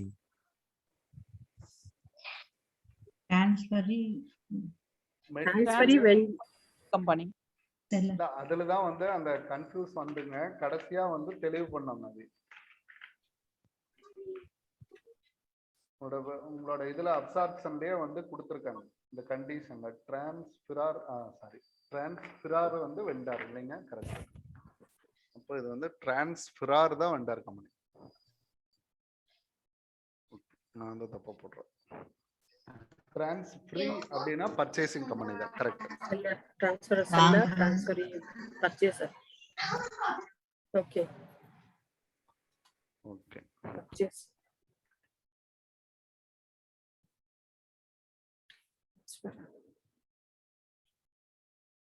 இதுல வந்து பர்ச்சேசிங் கம்பெனி தான். பர்ச்சேஸ் ஃப்ரீ அப்படின்னாவே பர்ச்சேஸ் இந்த ஆர் ஒர்க் பர்ச்சேசிங் கம்பெனி தான். வெண்டார் கம்பெனிங்கிறது தான் வந்து இந்த ஃபிரார் அப்படின்றது தான் வெண்டார் கம்பெனி. செல்லிங், இவன் வந்து செல்லிங் கம்பெனி. ஓகே, அந்த இதுல கொடுத்துருக்கோம் 15வது பக்கத்துல அந்த யூனிட்ல கொடுத்துருக்கோம் 5. டேக் ஓவர் ஆல் லைபிலிட்டிஸ் இல்லைங்களா. ஃபர்ஸ்ட் வந்து take over all liabilities and assets. Asset and லைபிலிட்டியை எடுத்துக்கணும். அடுத்து take over as a book value. எதுல தான் எடுத்துக்கணும்? புக் வேல்யூல தான் எடுத்துக்கணும். ஏன்னா மெர்ஜர் ஆக இருக்கிறப்போ அப்படியே ஒன்றிணைச்சுக்குவாங்க. அதனாலதான் அது வந்து நம்ம என்ன பண்ணுவோம், பூலிங் இன்ட்ரெஸ்ட் அப்படின்னு போட்டு ரெண்டையும் கூட்டுவாங்க. சம் எல்லாம் கூட ஆரம்ப காலகட்டத்துல நம்ம போட்டிருப்போம் படிக்கிற காலகட்டத்துல. ரெண்டினுடைய பேலன்ஸ் ஷீட்டினுடைய வேல்யூ மட்டும் கூட்டிக்குவோம். அதுதான் நேச்சர் ஆஃப் மெர்ஜர் அப்படின்னு. டேக் ஓவர் பண்றது, பர்ச்சேஸ் பண்றோம் அப்படின்றப்ப அட்ஜஸ்ட்மெண்ட் வேல்யூ தான் எடுத்துப்போம். பர்ச்சேசிங் அப்படின்னு வரப்போ அட்ஜஸ்ட்மெண்ட் வேல்யூ தான் எடுத்துப்போம். அது வந்து செகண்ட். அடுத்தது carry same nature of business. அதுதான் ரொம்ப முக்கியம். Carry same nature of business. Same nature of பிசினஸ்ல தான் இருக்கணும். 90% ஷேர் ஹோல்டருக்கு வந்து ஒப்புதல் கொடுக்கணும், விருப்பம் தெரிவிக்கணும் இல்லைங்க. மோர் தென் 90% அண்ட் மோர் விருப்பம் தெரிவிக்கணும். இன்ட்ரெஸ்ட் டு ஜாயின், இன்ட்ரெஸ்ட் வந்து விருப்பத்தை தெரிவிச்சிருக்கணும். அடுத்தா பாத்தீங்க அப்படின்னா 5வது பர்ச்சேஸ் கன்சிடரேஷன் ஈக்விட்டி ஷேர்ஸா தான் இருக்கணும். ஈக்விட்டி ஷேர்ஸ் தான் ஷேர்ஸ் இஷ்யூ பண்ணி தான் நீங்க என்ன பண்ணணும், பிசியா கொடுக்கணும். அப்படின்னு என்ன அர்த்தம்? நான் ஷேரை வச்சு நான் இந்த கம்பெனில ஷேர் ஹோல்டரா இருக்கேன், நான் அந்த கம்பெனிலையும் ஷேர் ஹோல்டரா தான் இருப்பேன் அப்படின்னு சொல்லுவாங்க. அவ்வளவுதான். நீங்க எங்களுக்கு பணம் எல்லாம் கொடுக்க வேண்டாம், பிசினஸ் நல்லா தான் போயிட்டு இருக்கு, அந்த மாதிரி மெர்ஜர் பண்றீங்கன்னா பண்ணிக்கோங்க, அது உங்க விருப்பம், அந்த கம்பெனியினுடைய ஷேர்ஸை கொடுத்துருங்க அப்படிம்பாங்க. ஈக்விட்டி ஷேர்ஸை மட்டும்தான் கொடுப்பாங்க. ஃப்ராக்ஷன் ஏதாவது இருந்தா மட்டும்தான், ஃப்ராக்ஷன் இன் கேஷ், ஃப்ராக்ஷன் வந்தா மட்டும்தான் கேஷா கொடுப்பாங்க. இந்த 5 கண்டிஷன்ல சாட்டிஸ்ஃபை பண்ணாத இருக்கிறப்ப நமக்கு என்ன வந்துடும், நேச்சர் ஆஃப் பர்ச்சேஸ் அப்படின்றது வந்துடும். நேச்சர் ஆஃப் பர்ச்சேஸ் இந்த 5 கண்டிஷனையும் சாட்டிஸ்ஃபை பண்ணல அப்படின்றப்போ நேச்சர் ஆஃப் பர்ச்சேஸ். இந்த 5 கண்டிஷனையும் சாட்டிஸ்ஃபை பண்ணிச்சுன்னா nature of merger. Nature of merger அப்படின்னு நம்ம சொல்லுவோம். அட்ஜஸ்ட்மெண்ட் வேல்யூல தான் புக் வேல்யூ எல்லாம் எடுத்துக்கணும் அப்படின்னா நேச்சர் ஆஃப் பர்ச்சேஸ் தான். அதனால அட்ஜஸ்ட்மெண்ட் வேல்யூ எடுத்துப்பாங்க. பிக்சட் அசெட் இவ்வளவு கிடையாது, இவ்வளவுதான், இந்த லைபிலிட்டி நான் எடுத்துக்க மாட்டேன் அப்படின்னு சொல்றது எல்லாம் பாத்தீங்க அப்படின்னா பர்ச்சேசர் தான் சொல்லுவாங்க, மெர்ஜர்ல சொல்ல மாட்டாங்க. அப்ப 90% ஷேர் ஹோல்டருக்கு குறைவா இன்ட்ரெஸ்ட் தெரிவிச்சிருந்தாங்க அப்படின்னா கம்பெனியை அவங்க வாங்க சொல்லிடலாம். அந்த மாதிரியும் செய்யலாம். நம்ம கேப்னுடைய இது கேட்டிருக்காங்க, ஜெனரலி அக்செப்டட் அக்கௌண்டிங் பிரின்சிபல் இல்லைங்களா. இது வந்து கரெக்டா குளோபலி இதெல்லாம் பார்த்து வச்சுக்கணும். இதெல்லாம் தப்பு பண்ற இடமும் பார்த்து கரெக்டா இருக்கணும். Generally accepted accounting principle. Share received from new company is recorded at. எதை நீங்க ஷேரை பொறுத்த அளவுக்கு ரெக்கார்ட் பண்றீங்க, நியூ கம்பெனியுடைய இதுல ரெக்கார்ட் பண்றீங்க அப்படின்னா ஃபேஸ் வேல்யூல தான் ரெக்கார்ட் பண்ணுங்க. Face value alone only recorded, அதுல தான் இருக்கும். அதாவது நியூ கம்பெனியோட இதை வந்து நம்ம மார்க்கெட் பிரைஸ்ல ரெக்கார்ட் பண்ணக்கூடாதுன்னே அதுல ஒரு கண்டிஷனே சொல்லியிருப்போம். இது ஒன்லி ரெக்கார்டர் அப்சார்ப்ஷன்ல வரும். Recorded only in face value. When 2 or more companies carrying similar business decided to combine, decide to combine a new company is formed. புதுசா ஒரு கம்பெனி ஃபார்ம் ஆயிடுச்சு அப்படின்னா அமால்கமேஷன் தான். அதுதான் வந்து அமால்கமேஷன்ல தான் நேச்சர் ஆஃப் மெர்ஜர் இருக்கும், நேச்சர் ஆஃப் பர்ச்சேஸ் இருக்கும் இல்லைங்களா? அமால்கமேஷன்ல நேச்சர் ஆஃப் மெர்ஜர் இருக்கும், பர்ச்சேஸ் இருக்கும். அதுக்குள்ளதான் இந்த கண்டிஷன்ஸ் வரும். அப்சார்ப்ஷன்ல என்ன நடக்கும்? எக்ஸிஸ்டிங் கம்பெனி டேக் ஓவர் தான் அனதர் பிசினஸ் இல்லைங்களா? ஏற்கனவே இருக்கக்கூடிய ஒரு பிசினஸ் அதுல இருந்து எடுத்துக்கிறாங்க. இன்டர்னல் ரீகன்ஸ்ட்ரக்ஷன் அப்படின்னு சொல்லப்படுறது அந்த வித்தின் கம்பெனிக்குள்ள ஷேர் ஹோல்டர்ஸ் மட்டும் அட்ஜஸ்ட் பண்ணிக்கிறது, ஷேர் ஹோல்டர்ஸ் மட்டும் தியாகம் பண்றது அப்படின்னு நம்ம சொல்லுவோம் இல்லைங்களா? ஷேர் ஹோல்டர்ஸ் அவங்க மட்டும் சர்டைன் தியாகத்தை பண்ணுவாங்க. அப்படின்னா அது எங்களோட கேபிட்டலை நாங்கள் விட்டு கொடுத்துட்றோம், கேபிட்டல் ரிடக்ஷன் அப்படின்னு ஒன்று கிரியேட் பண்ணுவாங்க. கேபிட்டல் ரிடக்ஷன் ஒரு அக்கௌண்ட்டை கிரியேட் பண்ணி பாஸ்ட் இயர் லாஸஸ் எல்லாம் வந்து ரிடியூஸ் பண்ணிடுவாங்க. அதுதான் இன்டர்னல் ரீகன்ஸ்ட்ரக்ஷன். எக்ஸ்டர்னல் ரீகன்ஸ்ட்ரக்ஷன் அப்படின்னு சொல்லப்படுறது இதுக்கு ஒரு சின்ன டிஃபரன்ஸ் இருக்கு எக்ஸ்டர்னலுக்கும் இன்டர்னலுக்கும். எக்ஸ்டர்னல் அண்ட் இன்டர்னல் ரீகன்ஸ்ட்ரக்ஷனுக்கு அதாவது வித்தின் ஷேர் ஹோல்டர் அவங்க ஆல்டரேஷன் பண்ணிக்கிறது. இதுவும் ஷேர் ஹோல்டர் தான் ஆல்டரேஷன் பண்ண போறாங்க. அப்போ சம் ஃபண்டை வந்து எக்ஸ்டர்னலி அட்ஜஸ்டட். அப்போ எக்ஸ்டர்னல் இருந்தும் ஃபண்டை வந்து எடுத்துப்பாங்க. அப்போ எப்படி ஃபண்டை கொண்டு வருவாங்க அப்படின்னு பார்த்தீங்கன்னா கன்வெர்ட்டிபிள் டிபெஞ்சர், கன்வெர்ட்டிபிள் மாடல்ல ஏதாவது கூட இஷ்யூ பண்ணலாம். வேறு ஏதாவது இஷ்யூ படுத்து ஷேர் ஹோல்டருடைய பொசிஷனை வந்து டைலூஷன் பண்ணி அதிலிருந்து வந்து நம்ம ஆல்டர் பண்ணிக்கிறது. அந்த மாதிரி நம்ம பண்றது. இது வந்து எக்ஸ்டர்னலி, அதுதான் ரொம்ப முக்கியம். இது வந்து எக்ஸ்டர்னலி நம்ம சோர்ஸ் ஆஃப் ஃபண்டை கொண்டு வர்றது. இது இன்டர்னலாகவே சோர்ஸ் ஆஃப் ஃபண்டை கிரியேட் பண்றது. அப்போ உங்களுக்கு என்ன ஆகும் அப்படின்னா அசட் சைடில் பேலன்ஸ் ஷீட்டில் ஷேர் கேபிட்டல் இங்கே இருக்கும், ஷேர் கேபிட்டல் இங்கே இருக்கும், இந்த இடத்துல ஒரு வேல்யூ இருக்கும். இப்போ நமக்கு என்ன பிரச்சனை அப்படின்னு பார்த்தீங்கன்னா P&L அக்கௌண்ட் வந்து அசட் சைடில் இருக்கிறது தான் பிரச்சனை. அப்போ இங்கே வந்து ஒரு 10 கோடி ரூபாய் இருக்கு அப்படின்னா 10 crore இருக்கு அப்படின்னா இந்த 10 crore வந்து நமக்கு டோட்டல் அசட்ஸில் இது ஏறிட்டே போயிட்டே இருக்கும், டோட்டல் அசட்ஸில் ஏறிட்டே போயிட்டே இருக்கும். அப்போ இந்த டோட்டல் அசட்ஸ் நமக்கு ஒரு குறிப்பிட்ட வேல்யூ இருக்குன்னு பாருங்க. இப்போ நீங்க என்ன பண்ணணும் அப்படின்னா இதை வந்து கேன்சல் பண்ணணும். இதை கேன்சல் பண்றப்போ இந்த அசட் சைட்ல கேன்சல் பண்ற அதே சமயத்துல இதுல இருந்து ஒரு அமௌண்ட்டை நீங்க கேன்சல் பண்ணலாம். ஆல்ரெடி நமக்கு பாத்தீங்கன்னா ஷேர் கேபிட்டல் வந்து ஒரு 600 கோடி இருக்குன்னு பாருங்க. 600 கோடி இருக்கு அப்படின்னா இதுல 10 கோடி ரூபாயை விட்டு தர சொல்லலாம். ஷேர் ஹோல்டர்ஸ்ல வந்து 10 கோடி ரூபாய் விட்டு தர சொல்லலாம். அப்போ இங்க என்ன ஆயிரும் 590ன்னு மாறிடும். இங்க இந்த 10 கோடியை நீங்க கேன்சல் பண்ணிடலாம். அப்போ உங்களுக்கு டோட்டல் அசெட் என்ன ஆயிரும், இந்த 10 கோடி ரூபாய் வந்து டோட்டல் அசெட்ஸ்ல நமக்கு குறைஞ்சிரும். அந்த மாதிரி அட்ஜஸ்ட் பண்றதுக்கு பேரு இன்டர்னல் ரீகன்ஸ்ட்ரக்ஷன். இப்போ எக்ஸ்டர்னல் ரீகன்ஸ்ட்ரக்ஷன் உங்களுக்கு எப்படி நடக்கும் அப்படின்னு பாத்தீங்க அப்படின்னா இப்போ ஷேர் ஹோல்டர் நீங்க அப்படியே வச்சுக்கிட்டு ஷேர் ஹோல்டர்ல பொசிஷன்ல நீங்க எதுவுமே மாற்ற வேண்டாம். இப்போ நமக்கு 10 கோடி ரூபாய் தேவைப்படுது, இதை அட்ஜஸ்ட் பண்றதுக்கு 10 கோடி ரூபாய் தேவைப்படுது. உடனே நம்ம என்ன பண்றோம், கன்வெர்ட்டிபிள் டிபெஞ்சரை வந்து இஷ்யூ பண்ணிக்கலாம் அப்படின்னு சொல்லி நீங்க சொல்றீங்க, கன்வெர்ட்டிபிள் டிபெஞ்சர். அப்ப என்ன ஆகும், ஒரு குறிப்பிட்ட காலத்துக்கு அப்புறம் இது வந்து ஷேரா மாறிடும், இது வந்து என்னவா மாறிடும், ஷேரா மாறிடும். அப்போ இந்த ஃபண்டை உங்களால அட்ஜஸ்ட் பண்ண முடிஞ்சது அப்படின்னா, கன்வெர்ட்டிபிள் டிபெஞ்சரை உங்களால கொண்டு வர முடிஞ்சது அப்படின்னா 10 கோடி ரூபாய்க்கு இஷ்யூ பண்ணிடுங்க. அப்போ உங்களுக்கு என்ன ஆகுது, financial structure of the company மட்டும் தான் மாறுது. அந்த மாதிரி மாத்துறதுக்கு பேரு எக்ஸ்டர்னல் ரீகன்ஸ்ட்ரக்ஷன். எக்ஸ்டர்னல் ரீகன்ஸ்ட்ரக்ஷன் வெளியில இருந்து ஒரு சோர்ஸை உள்ள கொண்டு வந்து அதை வந்து அட்ஜஸ்ட் பண்ணிக்கிறோம் அப்படின்ட்டா அந்த மெத்தடுக்கு பேரு நம்ம என்னன்னு சொல்லாங்க, எக்ஸ்டர்னல் ரீகன்ஸ்ட்ரக்ஷன் அப்படின்னு நம்ம சொன்னோம். இது ரெண்டும் ஒரே ஒரு இது, உள்ள இருக்கிற ஷேர் ஹோல்டர் தான் அதையும் முடிவு பண்றாங்க, இதையும் முடிவு பண்றாங்க. இன்டர்னல் ரீகன்ஸ்ட்ரக்ஷன் பண்றதுக்கு கண்டிப்பா உங்களுக்கு வந்து என்ன வேணும் அப்படின்னு பாத்தீங்கன்னா ஸ்பெஷல் ரெசல்யூஷன் பண்ணணும். அதே சமயம் பாத்தீங்க அப்படின்ட்டா இது வேணுங்க, என்ன அப்படின்னா கோர்ட்டினுடைய அப்ரூவல் வேணும். அதாவது கம்பெனி போர்டுல அப்ரூவ் வாங்கியிருக்கணும். ஏன்னா ஃபேஸ் வேல்யூ குறைக்கிறீங்க, ஃபேஸ் வேல்யூவை நீங்க குறைக்கிறீங்க அப்படின்றப்ப கோர்ட்ல அப்ரூவல் வாங்கணும். அது ரொம்ப முக்கியம். அதாவது அந்த லா போர்டு, அதாவது கம்பெனி லா போர்டுல நீங்க என்ன பண்ணிருக்க, ட்ரிபுனல்ல நீங்க இது பண்ணிருக்கணும், அதாவது அப்ரூவ் பண்ணிருக்கணும். அப்பதான் நீங்க வந்து இன்டர்னல் ரீகன்ஸ்ட்ரக்ஷன் பண்ண முடியும். எக்ஸ்டர்னல் ரீகன்ஸ்ட்ரக்ஷன் ஷேர் ஹோல்டர் எல்லாம் சேர்ந்து நீங்க முடிவு பண்றதுதான். Management committee is decided that நீங்க ஒரு புதுசா ஒரு எக்ஸ்டர்னல் சோர்ஸை கிரியேட் பண்ணிக்கலாம் அப்படின்னா பாசிபிள் பண்ணிக்குவாங்க அப்படின்னு அர்த்தம். அப்போ வந்து ஷேர் ஹோல்டர் டைலூஷன் ஆகுது. கன்வெர்ட்டபிள் எல்லாம் போறப்போ ஷேர் ஹோல்டர் ஒரு குறிப்பிட்ட காலகட்டத்தில் டைலூஷன் ஆகுது. அப்போ இதுக்கு நமக்கு என்ன தேவை அப்படின்னா ஒரு ஸ்பெஷல் ரெசல்யூஷனை பாஸ் பண்ணிக்கிறது நல்லது. Okay, which of the following is correct? The amount of goodwill or capital reserve is found in the books of purchasing company only. the amount of goodwill and capital reserve is founded in the books of vendor company only. vendor companyல வராது. vendor companyங்கிறது selling company இல்லைங்களா? Selling company செல் வித்தாச்சு அப்படின்னாவே இதுல அவங்களுக்கு இதை create பண்ணவே மாட்டோம். அப்போ only purchasing கம்பெனில மட்டும்தான் இது இடம்பெறும்.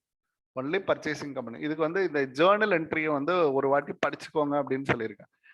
அமால்கமேஷன் அப்சார்ப்ஷன்ல பாத்தீங்க அப்படின்னா நல்ல ஸ்டாண்டர்ட் புக் அக்கௌண்டன்சி புக் எல்லாம் வச்சிருப்பீங்க. ரெட்டி அண்ட் மூர்த்தியோட வச்சிருப்பீங்க. அதை கூட எடுத்து நீங்க என்ன பண்ணிருங்க, கடகடன்னு ஒரு ஜேர்னல் என்ட்ரியை படிச்சு வச்சுக்கோங்க. அது வந்து பெட்டர். இதெல்லாம் வராதுங்க. நெட் அசெட் மைனஸ் பர்ச்சேஸ்ங்கிறதெல்லாம் வராது. குட்வில் எப்போ வரும் அப்படின்றது, கேபிட்டல் ரிசர்வ் எப்போ வரும் அப்படின்னு பார்த்தீங்கன்னா பர்ச்சேஸ் கன்சிடரேஷனை பேஸ் பண்ணி தான் வரும். பர்ச்சேஸ் கன்சிடரேஷன் வந்து எக்ஸ்பெக்டட் வேல்யூவோட நீங்க அதிகமாக கொடுக்குறீங்களா குறைவாக கொடுக்குறீங்களா அப்படின்றது அவங்க வாங்குறது. If the intrinsic value of exchange are not equal, intrinsic value இது எதுல வருங்க? நேச்சர் ஆஃப் மெர்ஜர்ல வரும். நேச்சர் ஆஃப் மெர்ஜர்ல வரும். அதாவது வாங்குற கம்பெனிக்கு வெண்டார் கம்பெனி ஒருத்தர் இருக்கான், அதாவது இது வந்து செல் பண்றான், வாங்குறக்கு இது வந்து பர்ச்சேசிங் கம்பெனின்னு வச்சுக்கோங்க. வாங்குறவன் பர்ச்சேசிங் கம்பெனி, டிரான்ஸ்ஃபரி கம்பெனி, இவன் டிரான்ஸ்ஃபரார் கம்பெனி. ஃபிரார் வெண்டாருக்கு ஃபிரார் அப்படின்னு வச்சுக்கோங்க. அதான் கரெக்டா. டார்னு வச்சுக்கிட்டா கொஞ்சம் ஈஸியா முடிச்சிடலாம். அப்போ இவனுக்கு வந்து இவங்க ரெண்டு பேர்த்தையும் நம்ம என்ன பண்றோம் அப்படின்னா இவங்களோட இதை வந்து நம்ம கண்டுபிடிப்போம். 2019 டிஆர்பியில் ஒரு கொஸ்டின் அந்த மாதிரி தான் கேட்டிருந்தாங்க இல்லைங்களா? எஸ் கம்பெனி ஆர் கம்பெனின்னு போட்டு ஒரு கொஸ்டின் இருந்திருக்கும். அதை நீங்க பார்த்துருந்தீங்கன்னா தெரியும். இது என்ன பண்ணணும் அப்படின்னா இவனோட ஷேர் வேல்யூவை நம்ம டிவைட் பண்ணணும். இப்போ ஷேர் கேபிட்டல் எவ்வளவு இருக்குன்னு பார்க்கணும். ஷேர் கேபிட்டல் எவ்வளவு இருக்கு divide by number of equity ஷேர்ஸால டிவைட் பண்ணிருங்க. நம்பர் ஆஃப் ஈக்விட்டி ஷேர்ஸால டிவைட் பண்ணிருங்க. ஈக்விட்டி ஷேர்ஸ் அல்லது ஃபேஸ் வேல்யூவால டிவைட் பண்ணாலும் நம்பர் ஆஃப் ஈக்விட்டி ஷேர்ஸால டிவைட் பண்ணீங்கன்னா ஒரு ஷேர்னுடைய வேல்யூ எவ்வளவு அப்படின்ட்டு கிடைக்கும். இப்போ இவனோட ஒரு ஷேர்னுடைய வேல்யூ 600 ரூபான்னு வச்சுக்கோங்க. இதே மாதிரி இவனுக்கு கண்டுபிடிக்கணும். அந்த விற்கிற கம்பெனிக்கு நம்ம கண்டுபிடிக்கிறோம். அப்போ share capital divided by number of equity shares இதுக்கும் போட்டுக்கிறோம். நம்பர் ஆஃப் ஈக்விட்டி ஷேர்ஸ்ன்னு போடுறோம். அப்போ இவனோட ஷேர்ஸ் பார்த்தீங்க அப்படின்னா ஒரு 75 ரூபா அப்படின்னு வருதுன்னு பாருங்க. 75 rupees, 75 rupees ஒரு 80 rupeesன்னு போட்டுறேங்க. கொஞ்சம் ஈஸியா இருக்கும். 80 rupees அப்படின்னு போட்டுறேன். ஒரு கம்பேரிசனுக்காக தான் 80 rupees அப்படின்னு நான் போட்டுறேன். அப்படின்றப்போ இதே வந்து 75 அப்படின்றதா என்ன ஆகும் அப்படின்னா ஈக்குவலி எக்ஸ்சேஞ்சு, ஈக்குவலா எக்ஸ்சேஞ்ச் ஆகும். அது எப்படின்றத சொல்றேன் பாருங்க. இப்போ இது விற்கிற கம்பெனி, அது வாங்குற கம்பெனி. வாங்குற கம்பெனியுடைய ஷேர் வேல்யூ 600 ரூபாய். அப்போ விற்கிற கம்பெனியில ஒரு ஷேர் வேல்யூ பாத்தீங்கன்னா 80 ரூபாய். அப்போ இந்த ரெண்டையும் நீங்க இங்க ஒரு கம்பெனி ஒரு ஷேரை நீங்க வாங்கணும், பர்ச்சேசிங் கம்பெனியோட ஒரு ஷேரை நீங்க வாங்கணும் அப்படின்னா நம்ம என்ன பண்ணணும் அப்படின்னா எத்தனை ஷேரை அதுக்கு ஈக்குவலா கொடுக்கணும் அப்படின்னு பாருங்க. எத்தனை ஷேரை நம்ம அவங்களுக்கு கொடுக்கணும் அப்படின்னு பாருங்க. அப்போ இது 600 வர மாதிரி எப்படி நம்ம கொண்டு வரது அப்படின்றத மல்டிபிள் பண்ணுங்க. 600க்கு மல்டிபிள் பண்ணணும். அப்போ எத்தனை ஷேர்ஸ் வரும் அப்படின்னு பாருங்க. 600 டிவைடட் பை இந்த 600ஆல இந்த 80 மல்டிபிள் பண்றோம், டிவைட் பண்றோம். அப்போ இந்த ஜீரோவுக்கு இந்த ஜீரோ முடிஞ்சிடும். அப்போ எத்தனை ஃபுல்லி பெய்டு ஷேர்ஸ் கிடைக்கும்னு பாருங்க. 6 48 இல்லைங்களா? 6 48, 7 56, 7 ஃபுல்லி ஷேர், 7 ஃபுல் ஷேர் நமக்கு கிடைக்கும். 56 மிச்சம் 4 தான் இருக்கு. அப்போ 0.4 அப்படின்ற மாதிரி நமக்கு வருதுங்க. அப்போ 7 ஷேரை வந்து நம்ம என்ன பண்ண முடியும், முழுசா கொடுத்துட்டு ரிமைனிங் போர்ட் ரிமைனிங் இருக்கு இல்லைங்களா, அதை வந்து நம்ம ஃபிராக்ஷன் அப்படின்னு சொல்லுவோம். ரிமைனிங் வந்து நமக்கு ஃபிராக்ஷன், அதை வந்து நம்ம என்ன பண்ணிடுறோம் கேஷா கொடுத்துறது அப்படின்னு அர்த்தம். அவங்கள்ட்ட வந்து கேஷா கொடுத்துறது அப்படின்னு சொல்லுவாங்க. அப்போ இவங்களோட 7 ஷேரை எக்ஸ்சேஞ்ச் பண்ணாதான் ஒரு ஷேரை இவங்க வாங்க முடியும் அப்படின்றத அதனோட கான்செப்ட். இப்போ இந்த இடத்துல 75 ரூபாய்ன்னு வைங்க. 75 ரூபாய் அப்படின்னு நீங்க வச்சுங்க அப்படின்னா இப்போ உங்களுக்கு என்ன ஆகும், 600 டிவைடட் பை 75 அப்படின்ட்டு வரும். அப்போ இதால உங்களுக்கு டிவைட் பண்றப்போ உங்களுக்கு என்ன ஆகும், 75 அப்படின்னு போட்டீங்க அப்படின்னா 2 75 150, 4 350. அப்போ 8 ஷேர்ஸ் அப்படின்ற மாதிரி ஆயிடுது. அப்போ இது எது ஈக்குவல் அப்படின்னு அர்த்தம். அப்படின்னா ஈக்குவல் எதுல ஈக்குவல் அப்படின்னு அர்த்தங்க, எக்ஸ்சேஞ்ச் பண்றது வந்து ஈக்குவலா இருக்கு. அப்போ இவங்களோட 8 ஷேரை கொடுத்துட்டு அந்த கம்பெனியினுடைய ஒரு ஷேரை வாங்கிப்பாங்க. இவங்களோட 75 ரூபாய் அப்படின்றப்போ இவங்களோட 8 ஷேரை வந்து கொடுத்துட்டு 8 ஷேரை வந்து அவங்கள்ட்ட கொடுத்துட்டு அவங்கள்ட்ட இருந்து என்ன பண்ணிக்குவோம், ஒரு ஷேரை வந்து வாங்கிப்போம். அப்ப 8:1 அது ரெண்டும் சமமாகுது. அதுதான் இன்ட்ரின்சிக் வேல்யூ, எக்ஸ்சேஞ்ச் அப்படின்னு நம்ம சொல்லுவோம். எக்ஸ்சேஞ்ச் பண்றதுனால அதுக்கு பேர் இன்ட்ரின்சிக் வேல்யூ. அப்ப எக்ஸ்சேஞ்ச் வந்து ஈக்குவலா இருந்தா பிரச்சனையே இல்லைங்க. ஈக்குவலா இருந்தா இப்படி 8 ஷேருக்கு ஒரு ஷேர் அப்படின்னா ஈக்குவல், அவ்வளவுதாங்க. நமக்கு 75 ரூபாய்னா பிரச்சனை கிடையாது. இப்ப 80 ரூபா அப்படின்னு வரப்பதான் நமக்கு என்ன ஆகுது அப்படின்னா 7 புள்ளி ஷேரா நமக்கு கிடைக்குது. ரிமைனிங் வந்து அந்த 4 56 போக அந்த மிச்சம் இருக்கக்கூடிய 4 ஒவ்வொரு ஷேருக்கும் அந்த 4 ரூபாய் அப்படின்ற மாதிரி நீங்க என்ன பண்ணணும் அப்படின்ட்டா அவங்களுக்கு ரிமைனிங் வந்து நீங்க என்ன பண்ணிடணும் அப்படின்னா ஃபிராக்ஷன் வந்து கேஷா கொடுத்துடணும் அப்படின்றதா கான்செப்ட். இதுதான் கான்செப்ட். நேச்சர் ஆஃப் மெர்ஜர்ல தான் இந்த கான்செப்ட் இருக்கும். அப்போ ஈக்குவலா வருதா அன்ஈக்குவலா வருதா? அன்ஈக்குவலா வந்தா மட்டும்தான், டிவைட் பண்ணா ஒரு ஃபிராக்ஷன் வருது அப்படின்னா அதை வந்து நம்ம கேஷா கொடுக்குறோம். அதே மாதிரி நேச்சர் ஆஃப் மெர்ஜர்ல ஒன்லி ஷேர்ஸா மட்டும்தான் கொடுக்கணும், ஒன்லி ஷேர்ஸ், அதுதான் ரொம்ப முக்கியம். ஆனா பர்ச்சேஸ்ல ஷேரா கொடுக்கலாம், ப்ரிஃபரன்ஸ் ஷேரா கொடுக்கலாம், வேற எந்த வடிவத்துல வேணாலும் நீங்க கொடுத்துக்கலாம் பர்ச்சேஸ்ங்கிறதுல. In case of one existing company take over the business of another company, no company is formed. புதுசா எந்த கம்பெனியுமே ஃபார்ம் பண்ணல. No new company is formed. புதிய கம்பெனி எதுவுமே ஃபார்ம் பண்ணல அப்படின்றது வந்து அப்சார்ப்ஷன் இல்லைங்களா? இது டைரக்டா இருக்கு. புதிய கம்பெனி ஃபார்ம் பண்ணோம் அப்படின்னா அமால்கமேஷன், புதிய கம்பெனி ஃபார்ம் பண்ணல அப்படின்னா அப்சார்ப்ஷன். ஆனா இதுல டேக் ஓவர்ங்கிற வார்த்தை இருக்கணும். டேக் ஓவர்ங்கிற வார்த்தை இருந்தா தான் இதுல வரும். இதே டேக் ஓவர் இருந்து நியூ கம்பெனி இஸ் ஃபார்ம்டு அப்படின்றப்போ அதுல வந்து இது ஒரு நேச்சர் ஆஃப் பர்ச்சேஸ்ல வரும். Nature of purchase, amalgamation nature of purchase அப்படின்னு சொல்லலாம். அமால்கமேஷன் நேச்சர் ஆஃப் மெர்ஜர் அப்படின்றது இங்க இருக்கு பாருங்க, மெர்ஜர் அப்படின்றது இது டேக் ஓவர் தான்.